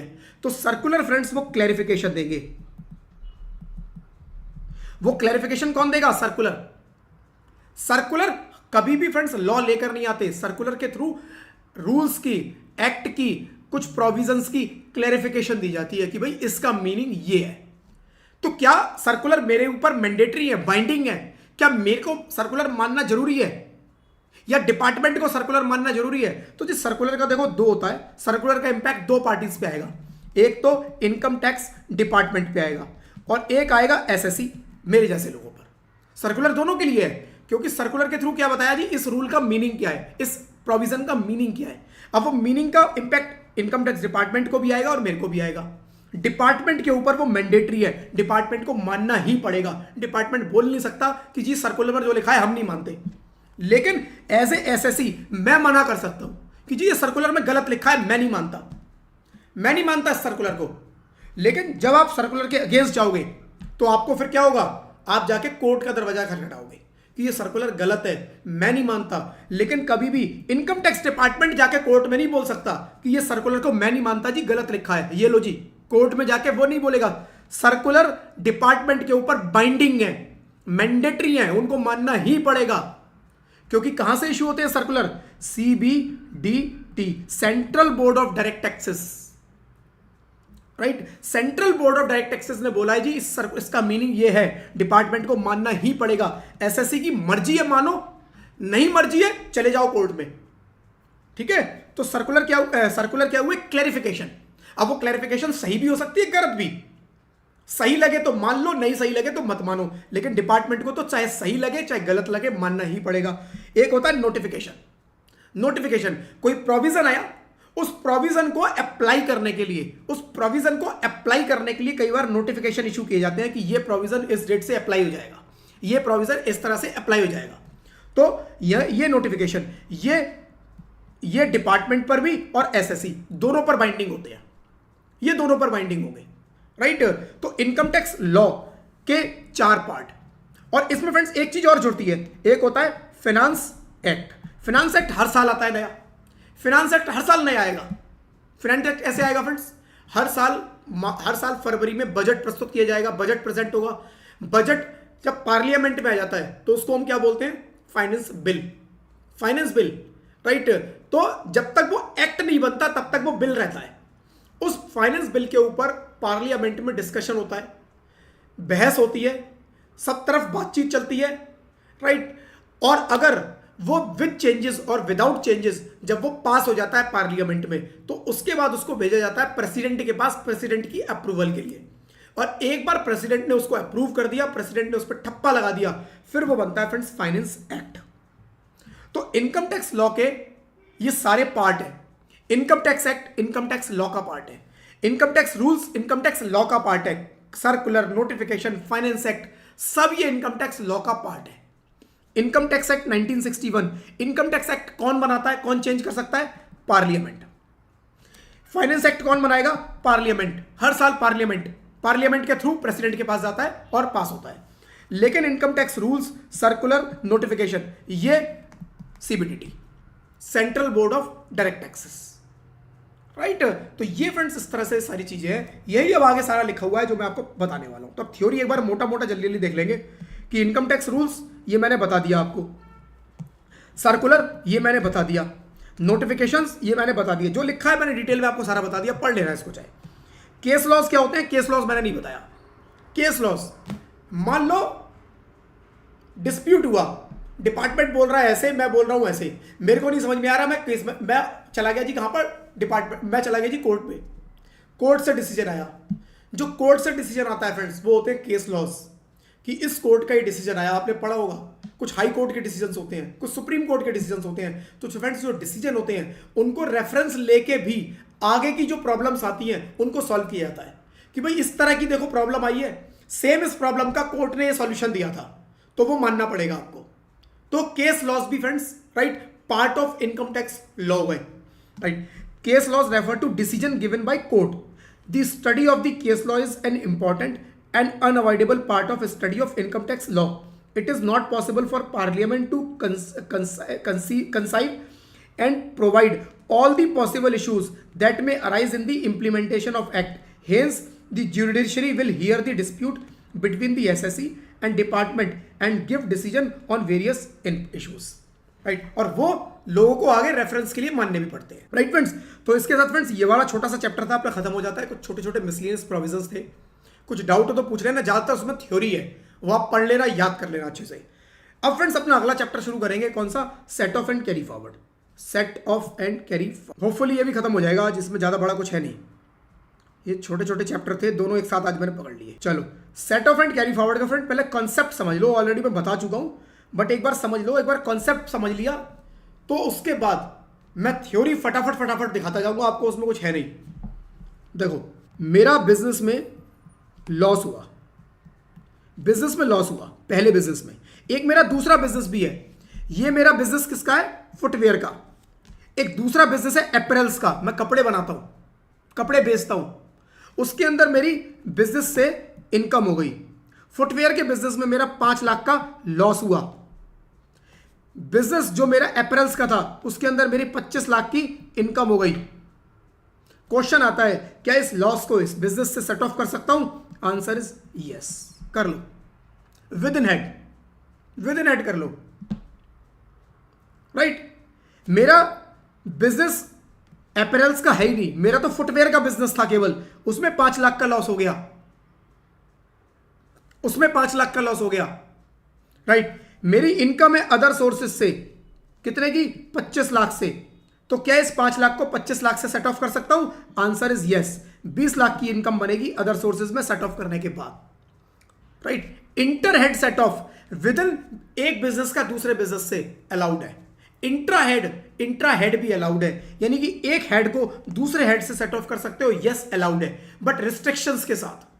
कुछ चीजें अलाउड नहीं है, कुछ चीजें अलाउड है, बट कॉन्सेप्ट समझना कि सेट ऑफ क्या होता है। सेट ऑफ मींस एक लॉस दूसरे प्रॉफिट से मुझे सेट ऑफ करना है, और बैलेंस जो बचेगा उसको मैं गवर्नमेंट को बोलूंगा जी ये मेरी इनकम, इस पे टैक्स दे दो, ले लो। Set off. कैरी फॉरवर्ड क्या होता है, मान लो मेरी कोई और इनकम है ही नहीं, मेरा तो एक बिजनेस था फुटवेयर का, इसके अंदर 5 लाख का लॉस हो गया, कोई और इनकम नहीं है, कोई और इनकम नहीं है, क्या ये आगे कैरी फॉरवर्ड हो सकता है? फाइनेंशियल ईयर चल रहा है अभी 2025-26, क्या 27 में इनकम हो जाती है मेरे बिजनेस में 15 लाख की, क्या इस 5 लाख के लॉस को इस 15 लाख से सेट ऑफ कर सकता हूं कि जी पिछला लॉस था इस साल सेट ऑफ करवा दो? Answer is allowed. 5 lakh set of करके 10 लाख पे टैक्स दे देना, this is carry forward. Carry forward allowed है, कैरी फॉरवर्ड कर लो और अगले साल में सेट ऑफ कर लेना। क्या और अगले साल में भी ले जा सकता हूं? मान लो इस साल भी लॉस आ जाता, क्या और अगले साल भी ले जा सकता हूं? Answer is yes. कितने साल तक ले जा सकता हूं? Answer is 8 year, generally 8 year, but कुछ जगह आपको मिलेंगी जहां पर 4 साल, और एक जगह ऐसी मिलेगी जहां पर आप कैरी फॉरवर्ड कर ही नहीं सकते। 1-2 जगह ऐसी भी मिलेगी जहां पर कैरी फॉरवर्ड अलाउड ही नहीं है, बट जनरली 8 साल। जनरली सारी इनकम जो नॉर्मल इनकम है वो 8 साल तक अलाउड है, कि 8 साल तक आप उनको आगे कैरी फॉरवर्ड कर सकते हो, राइट। अगर करंट ईयर में नहीं हो रही कोई बात नहीं, आगे कैरी फॉरवर्ड कर लो। तो ये फ्रेंड्स है set off and carry forward का पूरा रूल। क्या है जी set off and carry forward का पूरा रूल? कि मेरी एक हेड में लॉस, उसी हेड में दूसरी कोई और इनकम भी है, उसी हेड में दूसरी कोई इनकम है, एक ही हेड में 2 अलग अलग सोर्स है मेरे, एक में लॉस एक में इनकम, क्या सेट ऑफ कर सकता हूं? Yes, intra head set of, this is called intra head set off. Within head set off allowed है, राइट। दूसरा, एक हेड में लॉस दूसरे हेड में इनकम आ गई, इंटर हेड, ये भी अलाउड है, बट फ्यू रिस्ट्रिक्शंस, कुछ रिस्ट्रिक्शंस हैं, अभी बात करेंगे। कैजुअल इनकम, सैलरी इनकम से कोई इनकम सेट ऑफ नहीं हो सकती। सैलरी इनकम, कैजुअल इनकम पे कोई भी लॉस सेट ऑफ नहीं होगा। मेरा जो मर्जी लॉस है, अगर सैलरी हेड में इनकम है, कैजुअल इनकम है, इनसे कुछ भी सेट ऑफ नहीं करना। ये हर जगह लिखा हुआ है, अभी पढ़ेंगे इसको, right. Otherwise inter head allowed है। वो कह रहे हैं एक हेड के लॉस को दूसरे हेड से सेट ऑफ कर लो, बस सैलरी से और अदर सोर्सेस के अंदर जो कैजुअल इनकम होता है उस कैजुअल इनकम से नहीं करना है, ठीक है। चलो जी, अब एक बार देखते हैं डिटेल में प्रॉब्लम। पहली बात करेंगे हाउस प्रॉपर्टी की। भाई हाउस प्रॉपर्टी में मेरा लॉस है, क्या सैलरी में भी किसी को लॉस हो सकता है कि सैलरी हेड में मेरा लॉस आ गया? सैलरी हेड में तो लॉस आएगा ही नहीं, सैलरी आएगी तो इनकम ही होगी, या फिर सैलरी नहीं आई। ऐसा नहीं हो सकता कि एम्प्लॉयर ने मेरी पॉकेट से मेरी सैलरी निकाल ली, ठीक है। तो सैलरी में इनकम ही आएगी, या फिर कोई सैलरी नहीं होगी, जीरो हो जाएगी, लॉस नहीं होगा, ठीक है। चलो जी, set off and carry forward of loss under the house property. Section 70, 71, 71B। Section 70 बोलता है जी intra head adjustment. Intra head कि according to section 70, if person incur a loss from one house property, एक house property में loss है, this loss can be set off against income from another house property. 2 घर, एक घर से loss आ गया, दूसरे घर से प्रॉफिट आ गया, कह रहा सेट ऑफ कर लो, कोई दिक्कत नहीं। This is called intra head adjustment और inter source adjustment. Intra head या इंटर सोर्स, इंटर सोर्स मतलब एक ही हेड में 2 सोर्स है, inter source, generally intra head बोलते हैं इसको। Example, mister Rohan has 5 lakh loss from one house, 8 lakh income from another. 1 से 5 लाख का लॉस, 8 लाख की इनकम दूसरे से। The loss from one property can be set off against the income. तो इनकम जो बनेगी 8 - 5, 3 लाख की बनेगी। इंटर हेड दूसरे हेड से करनी है अंडर सेक्शन 71। सेक्शन 70 बोलता है इंट्रा, सेक्शन 71 बोलता है इंटर, एक हेड की दूसरे हेड से। Any unadjusted loss from house property can not be set of, can not be set of. House property के लॉस को आप किसी और से सेट ऑफ नहीं कर सकते। हाउस प्रॉपर्टी के लॉस को किसी और से सेट ऑफ नहीं कर सकते, right, against income from other heads such as salary और बिजनेस और प्रोफेशन। हाउस प्रॉपर्टी के लॉस को आप किसी से सेट ऑफ नहीं करोगे, लेकिन ऑप्शनल के अंदर, ऑप्शनल के अंदर है कुछ, आगे आएगा अभी। Example, mister Rohan has house property loss 1.5 lakh and income from business profession 5 lakh. तो वो कह रहा है 1.5 लाख को 5 लाख से सेट ऑफ कर दे, the loss can not be set off. Carry forward unadjusted loss from house property can be carry forward up to 8 years starting from the assessment year following the year in which loss occurred. जिस साल में loss हुआ उससे आगे के 8 साल तक इसको कैरी फॉरवर्ड कर लो और आगे जाके सेट ऑफ कर लो। This carry forward loss can only be set off against income under the house property in the future. कह रहा है आगे जो लेके जाओगे ना वो हाउस प्रॉपर्टी से करना। तो अगर फ्यूचर में 8 साल में हाउस प्रॉपर्टी से इनकम आ जाए तो उससे सेट ऑफ कर लेना और किसी इनकम से नहीं करना है, ठीक है। चलो जी, example, if mister Rohan right Arvind का if there is partnership firm is set off applicable. Yes Arvind, set off carry forward सबके ऊपर एप्लीकेबल है, यूनिवर्सली सबके ऊपर एप्लीकेबल है, ठीक है। If mister Rohan incurs a loss under house property right in the previous year 25-26 assessment year 26-27 can not be set off in that year. 25-26 में उसको लॉस हुआ है, loss can be carry forward to the previous year 33-34। कह रहा है 25-26 में जो loss हुआ आपको राइट वो 25-26 का कब तक होगा? 26-27, 27-28, 28-29, 29-30, 30-31, 31-32, 32-33, 33-34, 33-34, 33-34 में उसके 8 साल पूरे हो जाएंगे, उसके बाद कैरी फॉरवर्ड नहीं होगा। ऑप्शनल टैक्स रिजीम में कुछ कैरी फॉरवर्ड अलाउड होता है, कुछ सेट ऑफ अलाउड होता है दूसरे हेड से भी। Under the optional tax regime an individual HUF may claim a deduction under section 24B up to 2 lakh right. Normally friends मैंने आपको बताया हाउस प्रॉपर्टी में मेरा मान लो कोई हाउस प्रॉपर्टी है self occupied. Self occupied house property के केस में क्या होगा? मेरी NAV GAV सब क्या होगी? निल राइट, ये निल हो जाएगी। ना ही मेरी ग्रॉस एनुअल वैल्यू ना ही मेरी नेट एनुअल वैल्यू, निल। उसके ऊपर डिडक्शन मिलती है 24A और 24B। 24A क्या बोलता है जी? 30% ऑफ NAV, ये भी निल।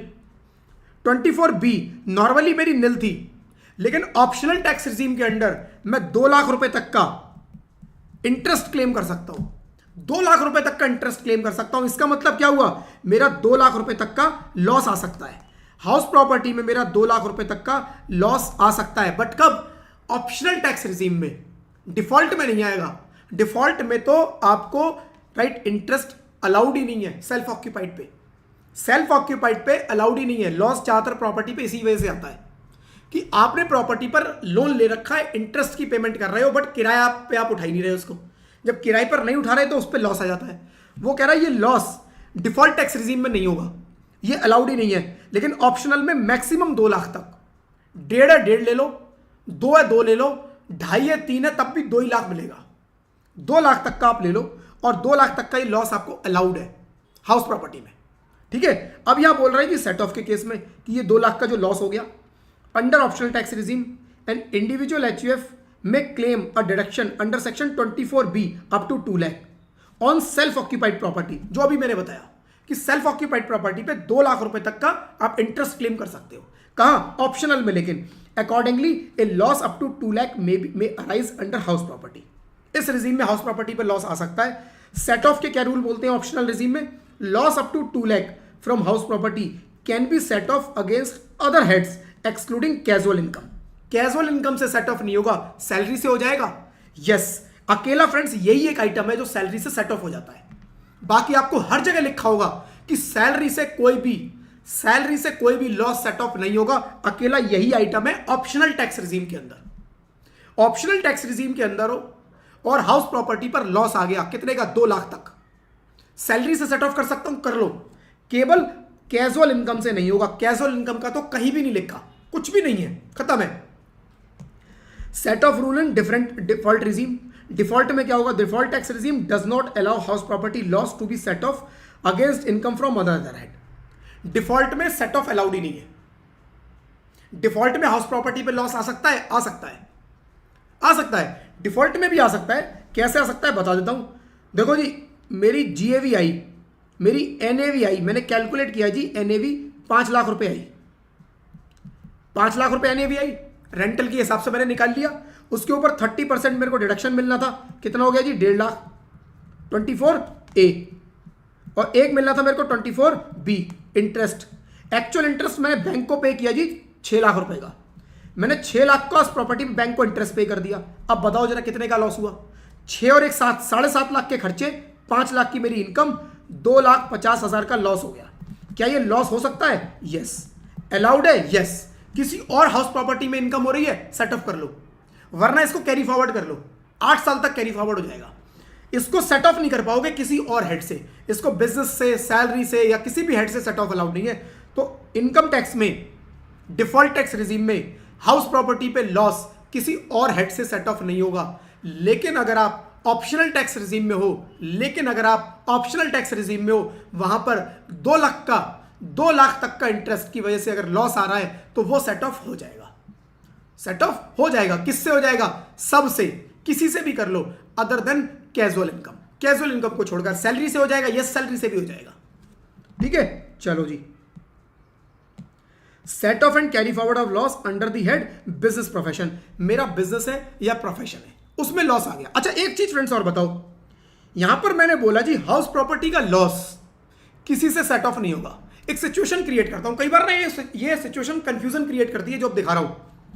मेरा क्या हुआ है, मेरा हाउस प्रॉपर्टी से लॉस हुआ, राइट। मेरा हाउस प्रॉपर्टी से लॉस हुआ, 10 लाख का लॉस हुआ, और मेरी इनकम है बिजनेस प्रोफेशन से मेरी, और डिफॉल्ट टैक्स रिजीम में 20 लाख की मेरी बिजनेस प्रोफेशन से इनकम है। तो क्या ये सेट ऑफ होगा? Answer is no, set off नहीं हो सकता। ये 10 लाख क्या होगा? ये 10 लाख कैरी फॉरवर्ड करना पड़ेगा अगले 8 साल, और इस 20 लाख पे मेरे को इस साल में इनकम देना पड़ेगा टैक्स। क्लियर? सिचुएशन थोड़ा रिवर्स करता हूं। सपोज ये सिचुएशन नंबर 1, ये सिचुएशन नंबर 2। हाउस प्रॉपर्टी में लॉस की जगह मेरी इनकम है कितने की? 20 लाख की। बिजनेस प्रोफेशन में मेरा 10 लाख का लॉस आ गया। क्या ये सेट ऑफ हो जाएगा? अभी समझो, बिजनेस लॉस का भूल जाओ। बिजनेस लॉस मान लो किसी से भी सेट ऑफ हो सकता है, अभी अज्यूम कर लो थोड़ी देर के लिए। क्वेश्चन है क्या हाउस प्रॉपर्टी की इनकम में से कोई और लॉस सेट ऑफ हो सकता है? Answer is yes. House property के लॉस को किसी और से सेट ऑफ नहीं कर सकते, ये लिखा है। ये नहीं लिखा कि हाउस प्रॉपर्टी में अगर इनकम आ जाए तो कोई और लॉस उससे सेट ऑफ नहीं होगा, कोई और लॉस हाउस प्रॉपर्टी की इनकम से सेट ऑफ हो जाएगा, राइट। तो जो प्रोविजन मैंने बोला नहीं होगा, वो हाउस प्रॉपर्टी के लॉस की बात की है।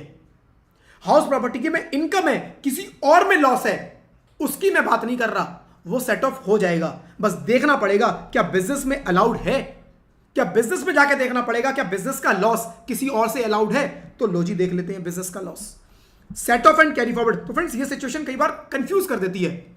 ये ना पूछ के आपसे ये पूछ ली जाती है सिचुएशन, और आप कहते हो जी हाउस प्रॉपर्टी में तो सेट ऑफ ही नहीं होता, हाउस प्रॉपर्टी का लॉस सेट ऑफ नहीं होता, हाउस प्रॉपर्टी की इनकम से दूसरे लॉस सेट ऑफ हो जाते हैं। और ये आगे अभी कई जगह मिलेगा आपको, हर जगह ये सेम प्रोविजन अप्लाई होता है, राइट। तो जब मैं लॉस बोल रहा हूं तो मतलब लॉस समझना, उसको इनकम में कंफ्यूज मत होना, कभी उसकी इनकम से भी सेट ऑफ ना करके आओ, गलत हो जाएगा। Set off and carry forward of loss under the head business profession. Intra head मतलब एक बिजनेस के दूसरे बिजनेस से।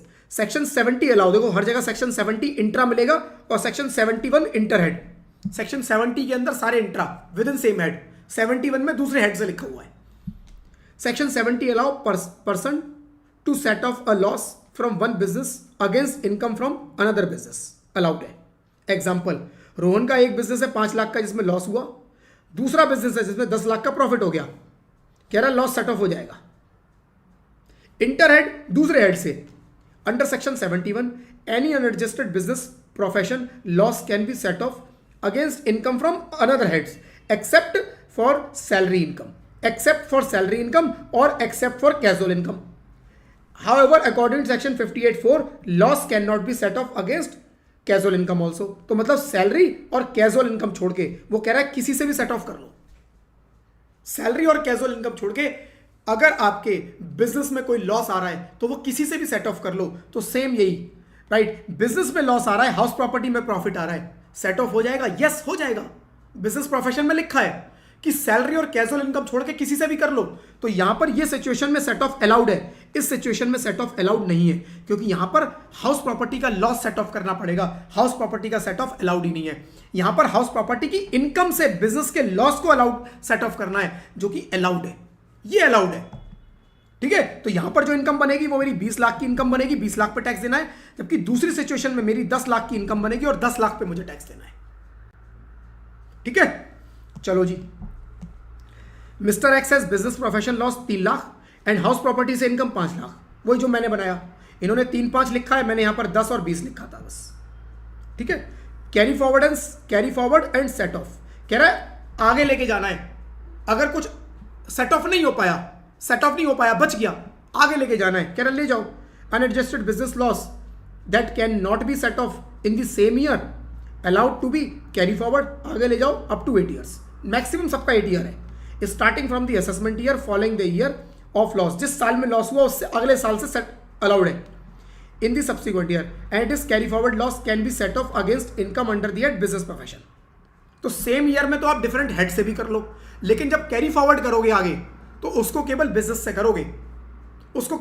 से करोगे, यहां पर मान लो इस सिचुएशन के अंदर हाउस प्रॉपर्टी का इनकम कितनी है जी 20 लाख, इनकम बिजनेस प्रोफेशन में या अलग बना लेता हूं भाई। मेरी हाउस प्रॉपर्टी से इनकम आई सपोज 5 लाख की, बिजनेस प्रोफेशन से मेरा लॉस आ गया जी 15 लाख का लॉस, तो वो कह रहा है इस 15 को 5 से सेट ऑफ कर लो, तो इनकम कितनी हो जाएगी नील, और कैरी फॉरवर्ड कितना होगा 10 लाख, जो 10 लाख बचा वो कह रहा है कैरी फॉरवर्ड कर लो कितने साल, 8 साल तक। अब आया साल कौन सा 2026-27 में मैंने देखा जी क्या है मेरा, फिर हाउस प्रॉपर्टी से इनकम आ गई जी 6 लाख की, और बिजनेस से फिर मेरा लॉस आ गया, आपकी फिर इनकम नहीं आई, फिर 5 लाख का लॉस आ गया, राइट। बिजनेस से 5 लाख का लॉस, तो वो कह रहा है इस 5 लाख के लॉस को 6 लाख से सेट ऑफ कर लो, कितना बचा 1 लाख। अब कह रहा है जी 1 लाख, अब ये 10 लाख कैरी फॉरवर्ड होके आ रहा है, क्या इस 10 लाख के बिजनेस लॉस को जो पिछला है, अभी तो मैंने इस साल का किया, पिछले साल का 10 लाख, क्या इस 1 लाख से सेट ऑफ कर लूं, कह रहा नहीं, कह रहे 10 लाख जब आगे जाएंगे ना तो ये केवल बिजनेस से ही होंगे, जब बिजनेस में प्रॉफिट आए सेट ऑफ कर लेना, नहीं आए 8 साल तक वेट करो, फिर भी नहीं आए तो भूल जाओ इसको। ठीक है, चलो जी। Set off and carry forward loss under the head business profession, ये हो गया जी। And then unabsorbed depreciation. Unabsorbed depreciation क्या होती है फ्रेंड्स, थोड़ा सा ना एक्सप्लेन कर देता हूं इस चीज को, बड़ा इंपॉर्टेंट पॉइंट है। ये मेरे बिजनेस का profit and loss account, right. यहां पर मेरी इनकम कितने की जी 50 लाख की, यहां पर मेरे एक्सपेंसेस अलग अलग तरह के, सारे अलग अलग तरह के एक्सपेंसेस, सारे मिला के मेरे कितने बने जी, 1 सेकेंड हो जाए, सारे मिला के मेरे कितने बने, ये बने जी मेरे 35 लाख रुपए के। ये अदर देन डेप्रिसिएशन है, इसमें डेप्रिसिएशन इंक्लूड नहीं है अभी। अब मैंने डेप्रिसिएशन देखा कितना है मेरा, डेप्रिसिएशन देखा मैंने 20 लाख का आया, 20 लाख का आया, राइट। तो क्या 50 लाख का प्रॉफिट, 50 लाख की इनकम, 35 लाख के मेरे खर्चे ऑलरेडी हो चुके हैं, 20 लाख की अगर मैं डेप्रिसिएशन यहां पर डाल दूं तो मेरे बिजनेस का लॉस कितना आएगा 5 लाख। 5 लाख का मेरा लॉस आएगा, 35 लाख के मेरे खर्चे, 20 लाख की मेरी डेप्रिसिएशन, 55 लाख के टोटल खर्चे हो गए इंक्लूडिंग डेप्रिसिएशन, तो मेरा लॉस आ गया 5 लाख का। तो क्या ये लॉस 5 लाख का बिजनेस लॉस है, वो कह रहे हैं नहीं, वो कह रहे हैं इसको ऐसा नहीं करना, वो कह रहे हैं ऐसा नहीं करना, आप नॉर्मल जो अपना P&L बनाते हो उसके हिसाब से यही है, लेकिन जब आप इनकम टैक्स के लिए कैलकुलेशन करोगे, वो कह रहे हैं हमारे लिए अलग से कैलकुलेशन करो, और हमारे लिए जब आप कैलकुलेशन करोगे तो उस कैलकुलेशन में आपको क्या बोलना है जी, आपका डेप्रिसिएशन कितना है 20 लाख, चेक करो बिफोर डेप्रिसिएशन कितने प्रॉफिट बचे जी, before depreciation total profit 15 lakh के ही बचे, तो वो कह रहा है डेप्रिसिएशन बस 15 लाख तक ही चार्ज होगी, इससे ज्यादा नहीं होगी। 15 लाख की आप डेप्रिसिएशन चार्ज कर लो, आपका प्रॉफिट निल, आपका प्रॉफिट निल। और जो 5 लाख रुपया बचा, 15 लाख एडजस्ट हो गया यहां, जो 5 लाख बचा, this 5 lakh is unabsorbed depreciation. Unabsorbed depreciation, depreciation का वो पोर्शन जो P&L में एडजस्ट ही नहीं हो पाया क्योंकि प्रॉफिट नहीं थे, this is called unabsorbed depreciation. मैं 5 लाख का अनएब्जॉर्ब्ड डेप्रिसिएशन बोलूंगा, मैं 5 लाख का बिजनेस लॉस नहीं बोलूंगा। एक और एग्जांपल लेते हैं, एक थोड़ा सा एग्जांपल और ले लो, राइट। मेरी इनकम आई कितने की 50 लाख की, मेरी सेल हुई 50 लाख की, मेरे एक्सपेंसेस कितने के थे, मेरे एक्सपेंसेस थे 55 लाख के, 55 लाख के मेरे एक्सपेंसेस, और डेप्रिसिएशन मेरी कितने की थी, डेप्रिसिएशन मेरी 20 लाख की थी। 20 लाख की डेप्रिसिएशन, 55 लाख के बाकी सारे एक्सपेंसेस, टोटल कितना हो गया 75 लाख। 50 लाख की इनकम के अगेंस्ट 75 लाख के खर्चे, ये 25 लाख क्या है फ्रेंड्स? 25 लाख क्या है? इस 25 लाख में क्या क्या है? देखो जी, इस 25 लाख में जो एक्सपेंसेस हैं एक्स्ट्रा वो है 5 लाख के, और डेप्रिसिएशन है वो कितनी है जी? 20 लाख। यही है। तो फ्रेंड्स ये जो 5 लाख है other than depreciation, this is business loss. This is business loss जो अभी हम बात कर रहे थे, ये business loss, set off and carry forward, right. और बाकी जो बचा ये 20 lakh, this is called unabsorbed depreciation. Unabsorbed depreciation, right. Clear है? तो डेप्रिसिएशन का वो पोर्शन जो एडजस्ट होने से रह गया, दैट इज अनएब्जॉर्ब्ड डेप्रिसिएशन। इसका अलग रूल है कैरी फॉरवर्ड का, सेट ऑफ का, इस बिजनेस लॉस का अलग रूल है। जब भी मैं बिजनेस लॉस निकालूंगा तो डेप्रिसिएशन को अलग करके निकालूंगा। और अगर बिजनेस में प्रॉफिट आ रहा है तो जितना प्रॉफिट है उतने अमाउंट तक डेप्रिसिएशन को एडजस्ट करूंगा। मान लो यहां पर 50 लाख की जगह मेरी टर्नओवर होती, मान लो यहां पर 50 लाख की जगह 80 लाख की मेरी टर्नओवर होती, 80 लाख के अगेंस्ट 55 और 20 75 पूरा एडजस्ट हो सकता है? बिल्कुल ठीक है। तो 75 पूरा एडजस्ट कर लो, फिर 5 लाख का मेरा बिजनेस प्रॉफिट। अब मेरे को डेप्रिसिएशन अलग नहीं करनी, डेप्रिसिएशन अलग केवल तब करनी है जब प्रॉफिट कम है। प्रॉफिट है तो एडजस्ट मार दो पूरा, और बचा हुआ मेरा क्या हुआ? Business profit. यह बिजनेस प्रॉफिट हुआ 5 लाख का, जिस पर मुझे टैक्स देना है। There is no unabsorbed depreciation. Unabsorbed depreciation friends केवल तभी आएगा जब आपके पास बुक्स में प्रॉफिट नहीं है। सेट ऑफ कर दिया उसके बाद भी कम पड़ गया, तो जो बच गया that is depreciation, unabsorbed depreciation. ठीक है, चलो जी। Unabsorbed depreciation, section 32(2), definition and treatment for business and professionals, all expenses must be debited before accounting for depreciation. Depreciation को लेने से पहले सारे खर्चे डाल दो। Depreciation is recorded at last, सबसे लास्ट में डेप्रिसिएशन लगानी है। If expense create a loss before depreciation is applied, this is termed as loss under the business profession. Depreciation नहीं लगाया, लॉस आ गया, लेकिन फिर भी तो वो कह रहा है जो ये लॉस है वो अनएब्जॉर्ब्ड डेप्रिसिएशन, जो लॉस है वो loss under the business profession माना जाएगा। Depreciation is then debited only if income is available under the head. Any depreciation amount that cannot be debited is called unabsorbed depreciation, which can be adjusted against any income except casual income and salary. कह रहा है unabsorbed depreciation को आप किसी से भी set off कर लो, जैसे बिजनेस का था ना, सैलरी या कैजुअल इनकम, इनमें से छोड़ के किसी से भी सेट ऑफ कर लो। ऐसे ही अनएब्जॉर्ब्ड डेप्रिसिएशन का भी किसी से भी कर लो। आप बोलोगे यार फायदा क्या हुआ? फिर बिजनेस ही बोल देते। फायदा क्या हुआ फ्रेंड्स? डेप्रिसिएशन को स्पेशल ट्रीटमेंट दिया गया है। अभी स्पेशल ट्रीटमेंट दिखाता हूं, देखो कैरी फॉरवर्ड में देखना। बिजनेस के अंदर क्या था?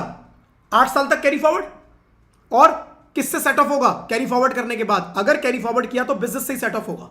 अब ये पढ़ो जरा, if unabsorbed depreciation can not be set off in the current year, it can be carry forward for unlimited years. ये स्पेशल ट्रीटमेंट है इसके लिए कि अनलिमिटेड ईयर्स तक इसको कैरी फॉरवर्ड करते रहो। इसका सेट ऑफ के लिए कोई टेंशन नहीं है कि 8 साल में खत्म हो गया, ये आगे तक कैरी फॉरवर्ड हो जाएगा, जब तक प्रॉफिट ना आए कैरी फॉरवर्ड करते रहना।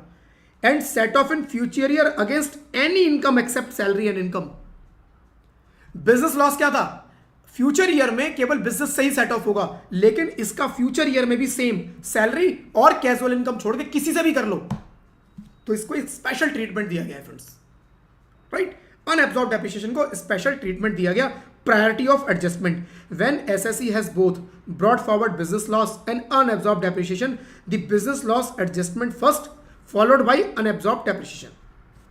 मतलब क्या कह रहा है? वो कह रहा है जी मान लो मैं बैठा हूं जी फाइनेंशियल ईयर 2025-26, मेरा बिजनेस प्रोफेशन में इनकम आ गई 25 लाख रुपए की, 25 लाख की इनकम आ गई, और उससे पिछले साल 2024-25 पिछले साल के मेरा अनएब्जॉर्ब्ड डेप्रिसिएशन था 10 लाख का। 10 लाख का अनएब्जॉर्ब्ड डेप्रिसिएशन मतलब डेप्रिसिएशन एडजस्ट नहीं हो पाया होगा पिछले साल, और मेरा बिजनेस लॉस भी था 5 लाख का। तो वो कह रहा है पहले इस 5 लाख को एडजस्ट करो, 25 लाख में से पहले इस 5 लाख को एडजस्ट करो, और बचे तो फिर अनएब्जॉर्ब्ड भी कर लेना। ऐसे कह रहा है, एडजस्टमेंट इस सीक्वेंस में होगी। मान लो बिजनेस लॉस होता मेरा 25 लाख का, तो वो कह रहा है 25 लाख के बिजनेस लॉस को पहले सेट ऑफ करो, और इसको भूल जाओ, इसको फिर कैरी फॉरवर्ड कर लो।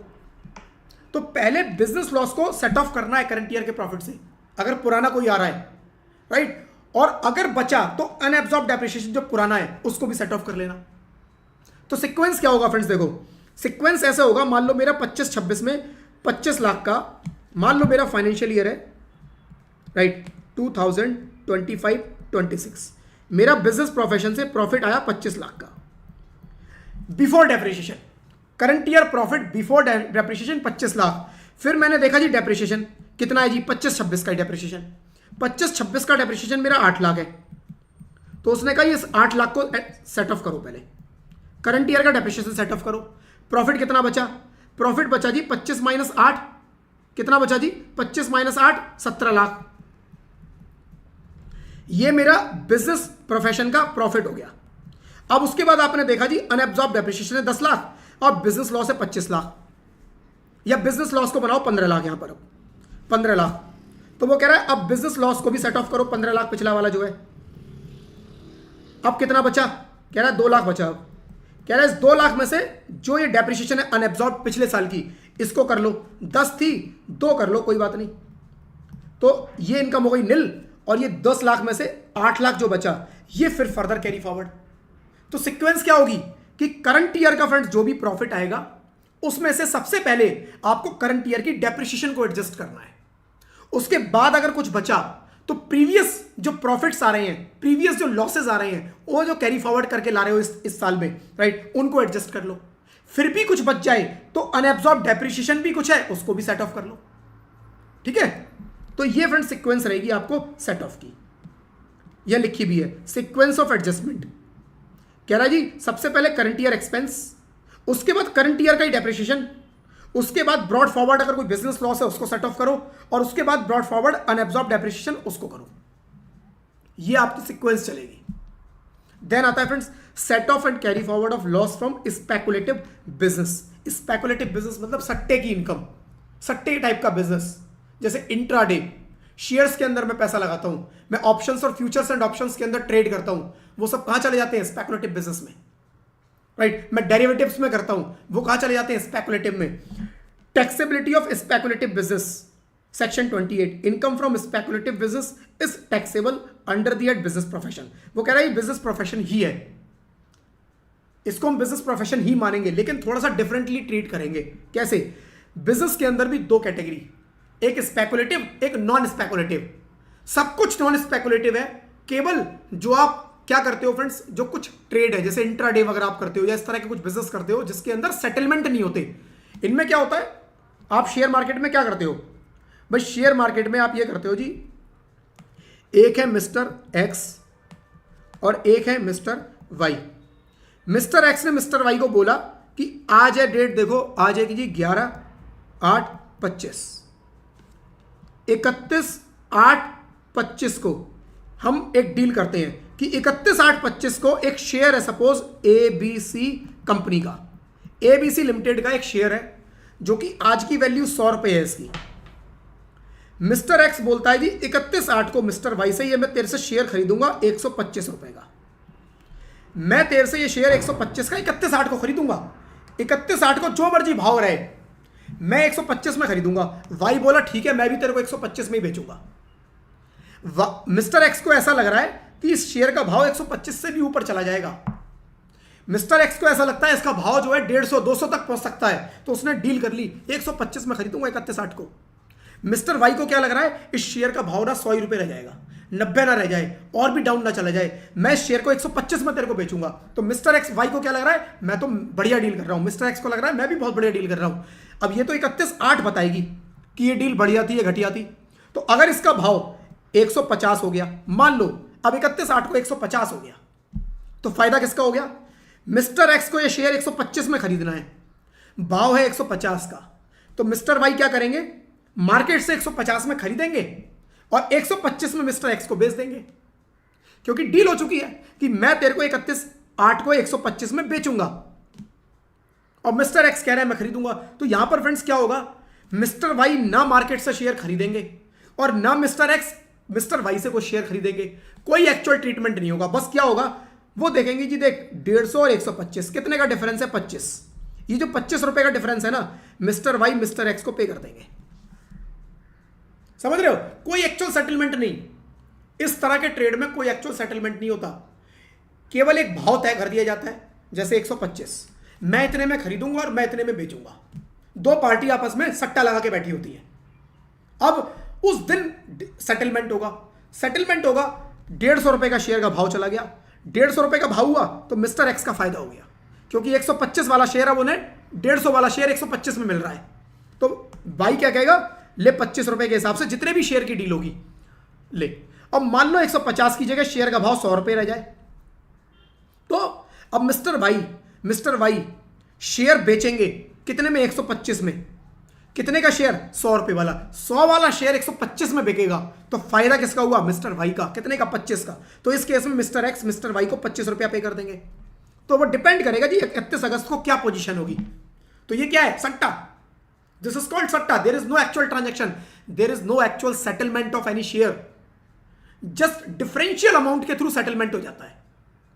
फ्यूचर एंड ऑप्शंस में यही होता है, इंट्राडे में यही चलता है, इसीलिए वो सब स्पेकुलेटिव। डेरिवेटिव्स के अंदर यही चलता है, इसीलिए ये सब स्पेकुलेटिव, राइट। स्पेकुलेटिव बिजनेस, ये वो कह रहे हैं जी ये बिजनेस है, नॉर्मल बिजनेस है, लेकिन इसको हम बिजनेस में करेंगे, लेकिन स्पेकुलेटिव बिजनेस करके करेंगे। इसके अंदर थोड़े से कुछ प्रोविजन डिफरेंट है नॉर्मल बिजनेस से, इसीलिए इसको अलग किया। कह रहे हैं ये है तो बिजनेस, लेकिन ये नॉर्मल बिजनेस की तरह नहीं है, इसमें कुछ तो सट्टेबाजी कर ही रहे हो तुम लोग, गड़बड़ तो तुम कर रहे हो। एक तो लुटेगा, एक का फायदा होगा, एक लुटेगा, ठीक है। तो income from speculative business is taxable in their business profession and is computed in normal manner subject to standard. कह रहा सब कुछ नॉर्मल है, स्टैंडर्ड रेट लगेगा, बिजनेस प्रोफेशन में जाएगा। The income is not classified as casual income, instead it is taxed under regular business. कह रहा है ये कैजुअल इनकम भी नहीं है, ये नॉर्मल बिजनेस इनकम है, बस इसको हम स्पेकुलेटिव बिजनेस इनकम बोलेंगे, राइट। और इसका ट्रीटमेंट क्या होगा, definition of speculative business is speculative transaction refer to contract for the purchase और sale of commodities including stock share that is settled without actual delivery और ट्रांसफर। इनमें actual delivery और transfer के बिना ही सेटलमेंट हो जाते हैं, जो मैंने एग्जांपल लिया। कह रहा है ये स्पेकुलेटिव बिजनेस है। Example of speculative transaction, exactly friends जो मैंने अभी दिया है ना आपको मिस्टर एक्स वाई का, इसी तरह का इन्होंने यहां पर दिया हुआ है, ठीक है जी। एक्सेप्शंस टू स्पेकुलेटिव ट्रांजैक्शन, कह रहा है कुछ एक्सेप्शन है, इसको स्पेकुलेटिव ट्रांजैक्शन नहीं बोलेंगे। कौन सा, the following contract are not considered speculative transaction. Contract related to raw material और merchandise enter into by person during the course of manufacturing और merchanding primarily as hedge against price fluctuation in respect of actual delivery of goods manufactured or sold by that person। क्या कह रहा है friends, हमने एक example लिया mister x और mister Y का। मिस्टर एक्स ने मिस्टर वाई से कॉन्ट्रैक्ट किया कि मैं एक शेयर तेरे से 125 रुपए में खरीदूंगा, और जिस दिन वो दिन आया उस दिन हमने क्या किया, फाइनल सेटलमेंट कैसे किया, डिफरेंशियल अमाउंट के साथ। कोई एक्चुअल डिलीवरी हुई, नहीं हुई। ऐसा ही एक एग्जांपल क्रिएट करता हूं। अब मिस्टर एक्स को एक बहुत बड़ा एक्सपोर्ट का एक कॉन्ट्रैक्ट मिला जिसकी वैल्यू थी 50 करोड़। इसका रॉ मटेरियल में जो लगना था, इसके अंदर 20 करोड़ का रॉ मटेरियल लगना था। इसके अंदर जो ये माल की डिलीवरी करनी थी 50 करोड़ की, इसमें 20 करोड़ का इसे रॉ मटेरियल चाहिए था। इसकी डिलीवरी होनी थी 6 महीने के बाद। 6 महीने के बाद जो गुड्स, जो ये माल था रॉ मटेरियल, इसके प्राइस में बहुत ज्यादा फ्लक्चुएशन होती है। 6 महीने तक मुझे इस माल की सप्लाई चाहिए थी, और अगर प्राइस की, इसकी रॉ मटेरियल की जो प्राइस है ये बहुत ज्यादा बढ़ जाते तो इसके जो मार्जिन है वो खत्म हो जाते। इसने उस मार्जिन को बचाने के लिए, अपने बिजनेस को बचाने के लिए इसने हेजिंग की। हेजिंग क्या होती है फ्रेंड्स, कि फ्यूचर में मेरे को माल चाहिए होगा, लेकिन मैं वो आज ही के रेट पे तय कर लेता हूं। मैंने बोला जी एक डीलर है मिस्टर बी जो इसी तरह के माल में डील करता है, इस रॉ मटेरियल में। मैंने बी को बोला कि जी देख 6 महीने बाद या इस पर्टिकुलर डेट पे 3 या 4 बार मैं तेरे से माल खरीदूंगा। कितने में खरीदूंगा, जी देख आज चल रहा है 20 करोड़ का, लेकिन मैं 22 करोड़ में खरीदूंगा। मिस्टर बी ने बोला ठीक है मैं तेरे को 22 करोड़ में बेचूंगा। 20 का माल था 22, क्योंकि हेजिंग कर रहा हूं, कुछ ना कुछ पॉकेट से जाएगा, राइट। बी को ऐसा लगता है कि माल का रेट बहुत ज्यादा नहीं बढ़ेगा। ए को लग रहा है, मिस्टर एक्स को लग रहा है कि इसका रेट बहुत ज्यादा बढ़ सकता है, ये 25-30 तक पहुंच सकता है, तो इसने 22 में ही डील कर ली। अब चाहे माल का जो मर्जी रेट हो, मिस्टर बी इसको 22 करोड़ में बेचेगा, लेकिन फ्रेंड्स यहां पर क्या होगा, मिस्टर बी एक्चुअल में माल की इसको डिलीवरी देगा। इस सिचुएशन की बात नहीं कर रहा हूं, यहां पर एक्चुअल में बी इसको डिलीवरी देगा, इसलिए यहां पर ये सिचुएशन अभी फिट नहीं बैठती, अभी फिट नहीं बैठती, क्योंकि यहां पर तो डिलीवरी हो ही नहीं थी। यहां लेकिन डिलीवरी होगी, 22 करोड़ का माल मिस्टर एक्स के पास आएगा अलग अलग डेट्स में। लेकिन सिचुएशन थोड़ी चेंज हो गई। 3 महीने बाद अभी माल का कुछ भी माल 22 करोड़ का मिस्टर बी से आया नहीं है। 3 महीने बाद, 2 महीने, 1 महीने बाद यह एक्सपोर्ट का ऑर्डर ही कैंसिल हो गया।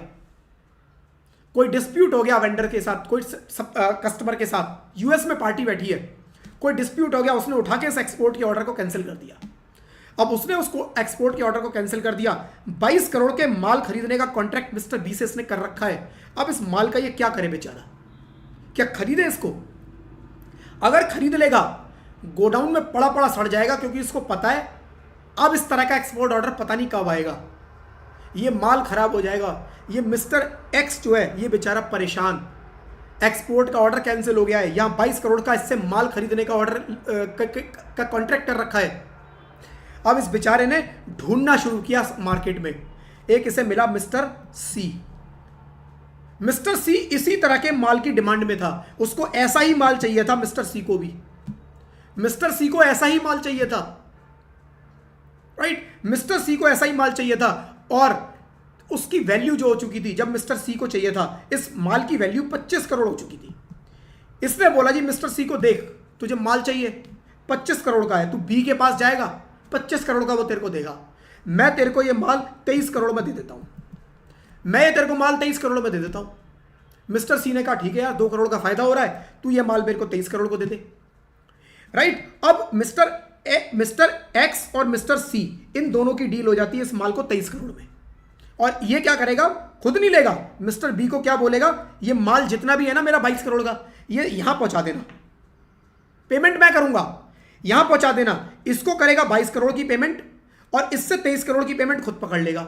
1 करोड़ का इसने अपना फायदा भी कर लिया, 1 करोड़ का फायदा भी कर लिया। क्या यहां पर एक्चुअल डिलीवरी हुई? नो।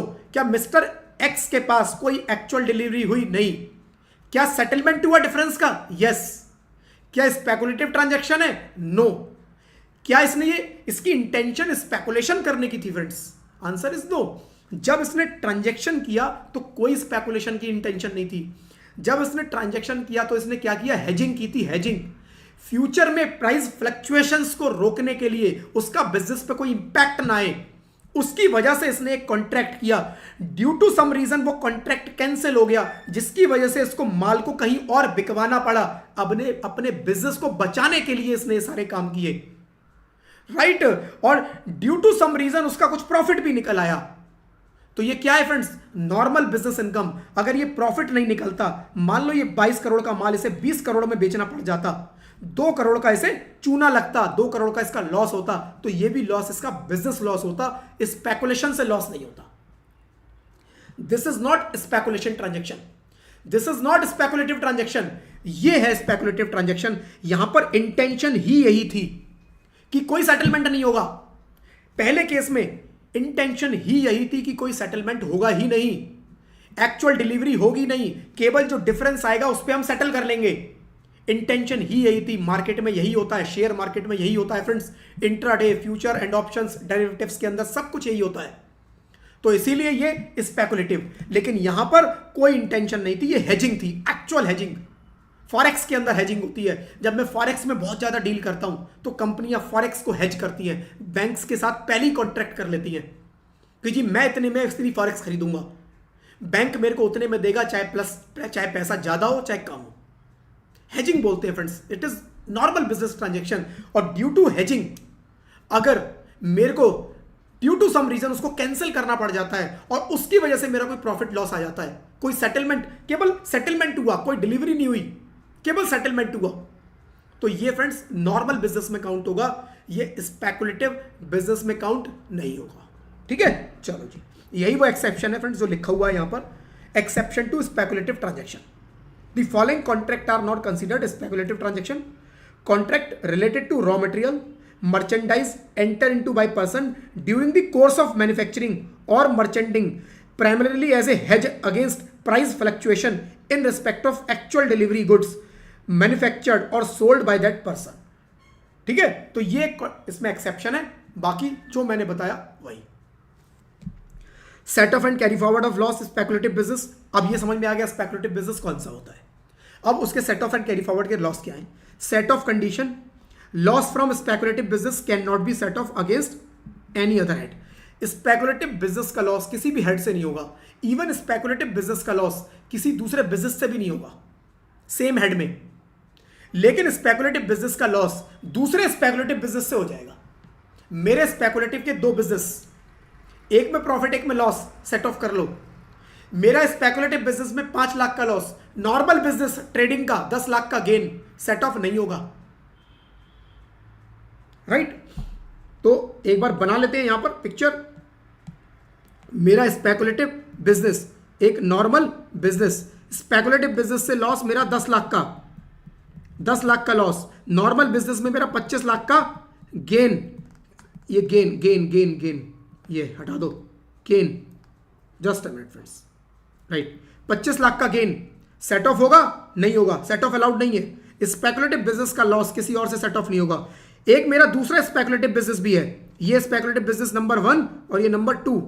इसके अंदर मेरा 12 लाख का प्रॉफिट और है, तो वो कह रहा है इस 10 लाख को इस 12 लाख से सेट ऑफ कर लो। तो स्पेकुलेटिव बिजनेस से जो मेरी इनकम आएगी 10 माइनस 12 2 लाख की आएगी, और नॉर्मल बिजनेस 25 लाख। लेकिन सिचुएशन चेंज कर देता हूं, नॉर्मल बिजनेस से मेरा लॉस आ गया जी 10 लाख का, स्पेकुलेटिव बिजनेस से मेरा गेन आ गया 25 लाख का। ये लॉस और ये गेन सेट ऑफ हो जाएगा। Answer is yes, set off allowed. 10 lakh का स्पेकुलेटिव बिजनेस में इनकम बचेगी। मैंने ये बोला स्पेकुलेटिव बिजनेस का लॉस किसी और से सेट ऑफ नहीं होगा, लेकिन मैंने ये नहीं बोला कोई और स्पेकुलेटिव बिजनेस से नहीं होगा। जो बात हमने हाउस प्रॉपर्टी में थोड़ी देर पहले बोली थी वो यहां भी अप्लाई होती है फ्रेंड्स, कि अगर स्पेकुलेटिव बिजनेस में गेन है तो कोई और इससे सेट ऑफ हो जाएगा, लेकिन स्पेकुलेटिव बिजनेस में अगर लॉस है तो ये लॉस किसी और से सेट ऑफ नहीं होगा। ठीक है जी, चलो। Loss from speculative business can not be set off against income from other head. If there are multiple speculative business the loss from one can be set off against the income from another speculative within same year. Within same year allowed हो जाएगा। Carry forward unadjusted speculative loss can be carry forward for a maximum of 4 years. देखो बाकी सब 8 साल, ये 4 साल, starting from the assessment year, अगले साल से। During these subsequent years the loss can only be set off from speculative. कह रहे कैरी फॉरवर्ड किया है तब भी स्पेकुलेटिव से ही करोगे, किसी और से नहीं करोगे। Loss under specific head can be set off against speculative business income. These include, कह रहा है दूसरे जो इनकम है, दूसरे जो लॉस है वो स्पेकुलेटिव से हो जाएंगे। दूसरे लॉस स्पेकुलेटिव की इनकम से हो जाएंगे, स्पेकुलेटिव का लॉस दूसरों से नहीं होगा।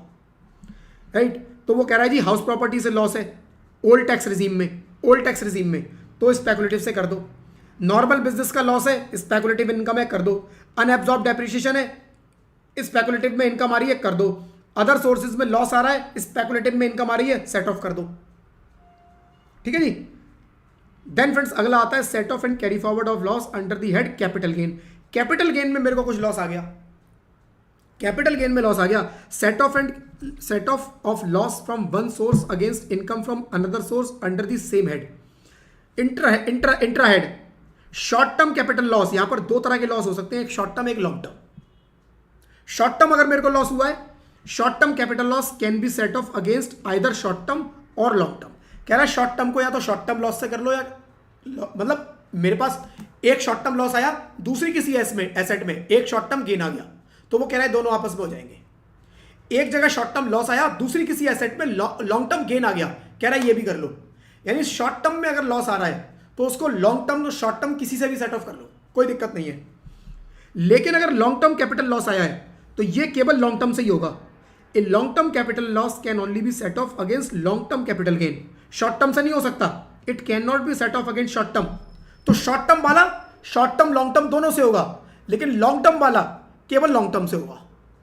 ठीक है, example, mister Rohan has a long term loss 50 lakh and short term gain 50 lakh. Right, the long term loss can not be set off against short term gain. However if he has long term gain 50 lakh and short term loss, अब gain 50 lakh का है long term और loss short term में 50 लाख का, कह रहा है ये सेट ऑफ हो जाएगा, क्योंकि शॉर्ट टर्म के लॉस को आप लॉन्ग टर्म शॉर्ट टर्म किसी से भी कर लो, लेकिन लॉन्ग टर्म के लॉस को केवल लॉन्ग टर्म से करोगे।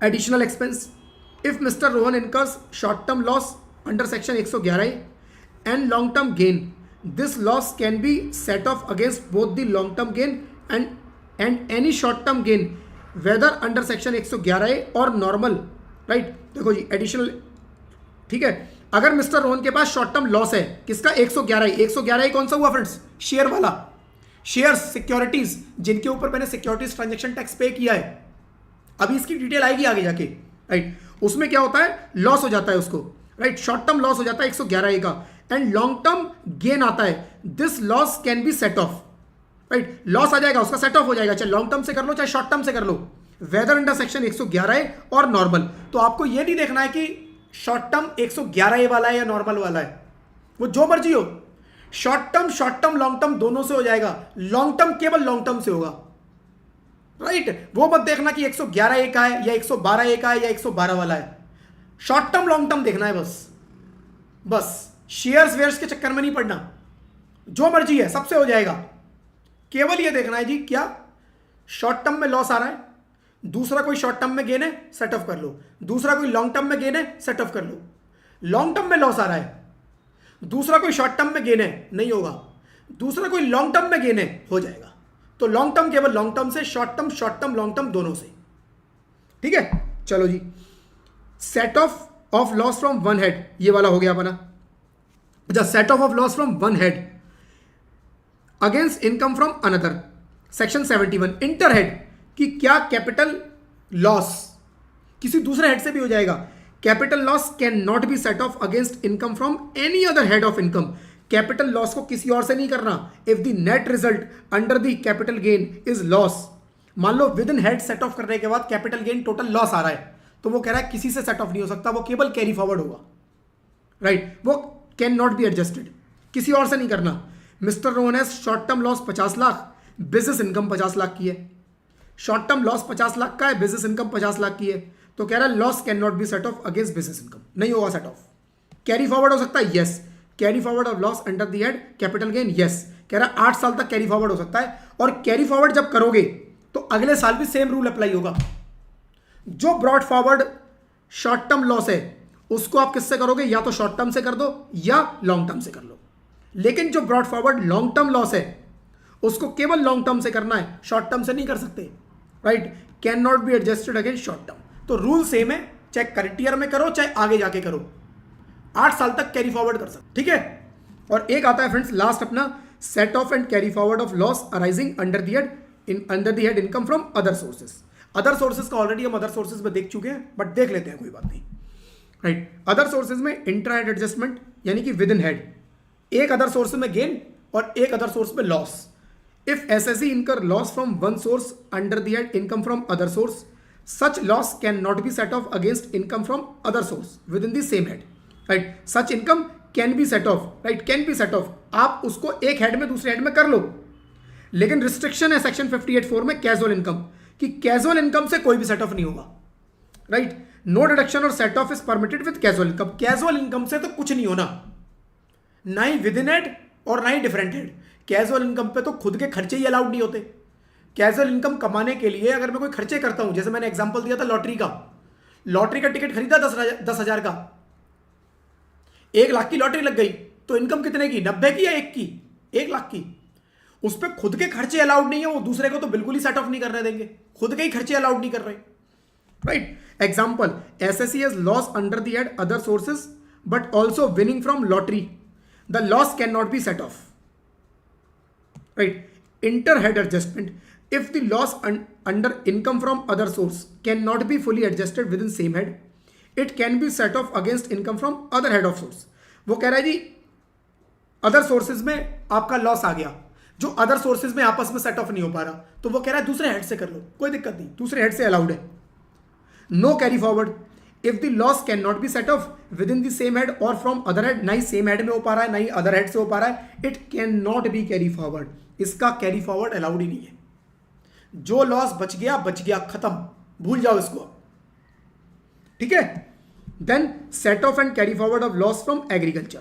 अगर एग्रीकल्चर में कुछ लॉस है, loss from agricultural can not be set off from income of other heads. Similarly loss of other heads can not be set off from agriculture income. ना ही एग्रीकल्चर का loss किसी से सेट ऑफ होगा, ना ही कोई और लॉस एग्रीकल्चर से सेट ऑफ होगा। ठीक है, loss from agriculture can be set of only from agricultural income and carry forward is allowed for 8 years. Agriculture में कुछ लॉस आ रहा है, 8 साल तक कैरी फॉरवर्ड कर लो और सब्सिक्वेंट ईयर में भी उसको एग्रीकल्चर से ही सेट ऑफ करोगे। ठीक है, और additional point set off carry forward के कुछ, set off and carry forward is mandatory. Set off and carry forward mandatory है, आप ये नहीं कह सकते कि मैं नहीं करता। अब आप सोचो, आप क्यों बोलोगे मैं नहीं करता? कोई ऐसी सिचुएशन हो सकती है आप बोलोगे जी मैं नहीं करता। देखो अभी सिचुएशन बनाता हूं, आप बोलोगे सेट ऑफ मैं करता ही नहीं, मैं तो नहीं करता सेट ऑफ। देखो सिचुएशन क्रिएट कर देता हूं। इस साल मेरा सपोज बिजनेस, राइट, इस साल मेरा बिजनेस प्रोफेशन से लॉस है कितने का? 10 लाख का।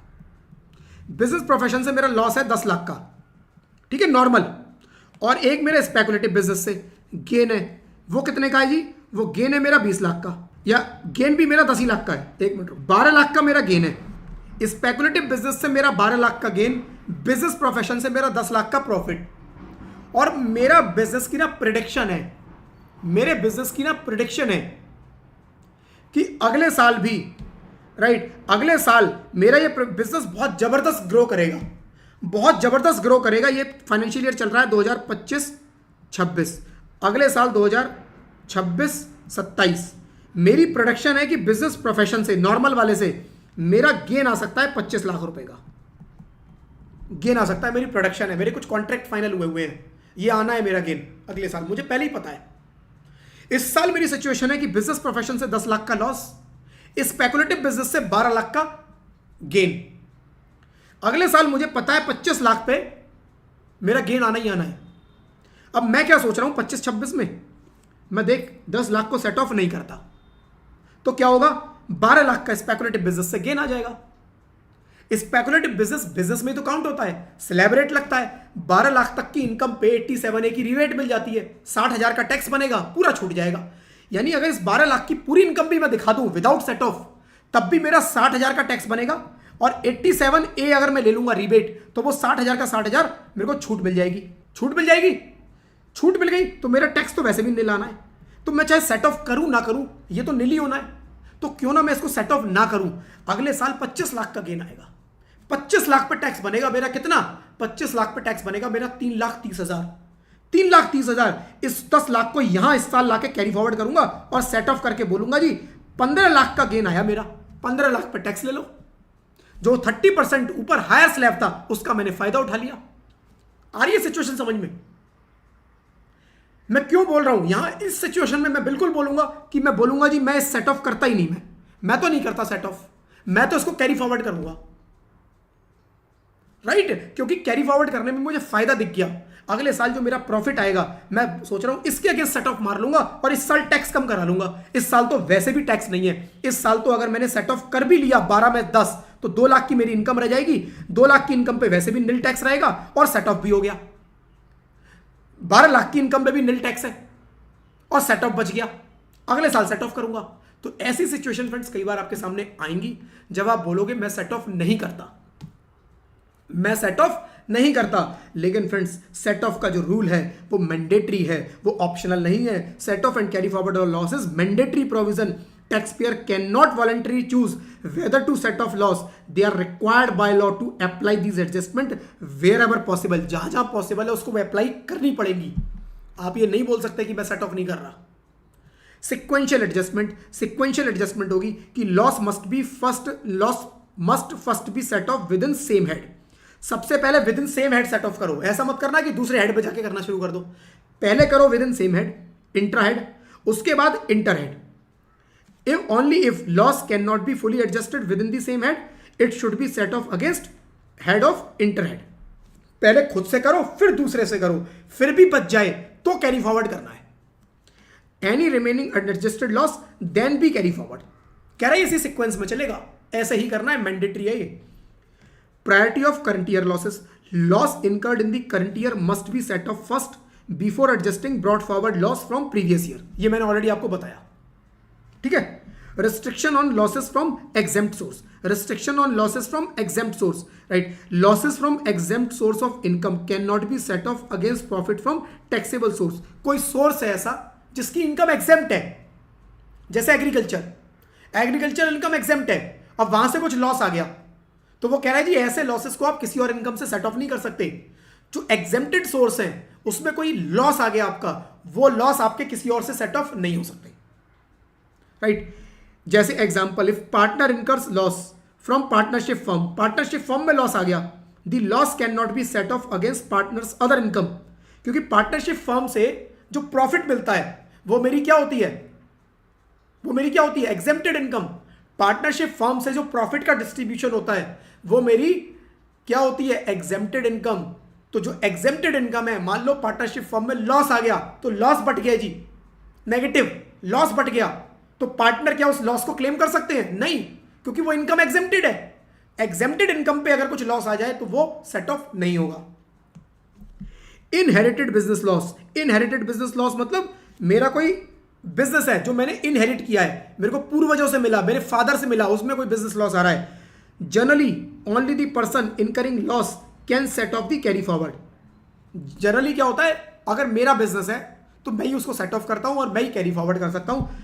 However, if the business or profession is inherited, inherited मतलब मेरे फादर से मुझे मिला है बिजनेस और उस बिजनेस में लॉस आ रहा है, the inheritor can carry forward and set off of loss from that business or profession।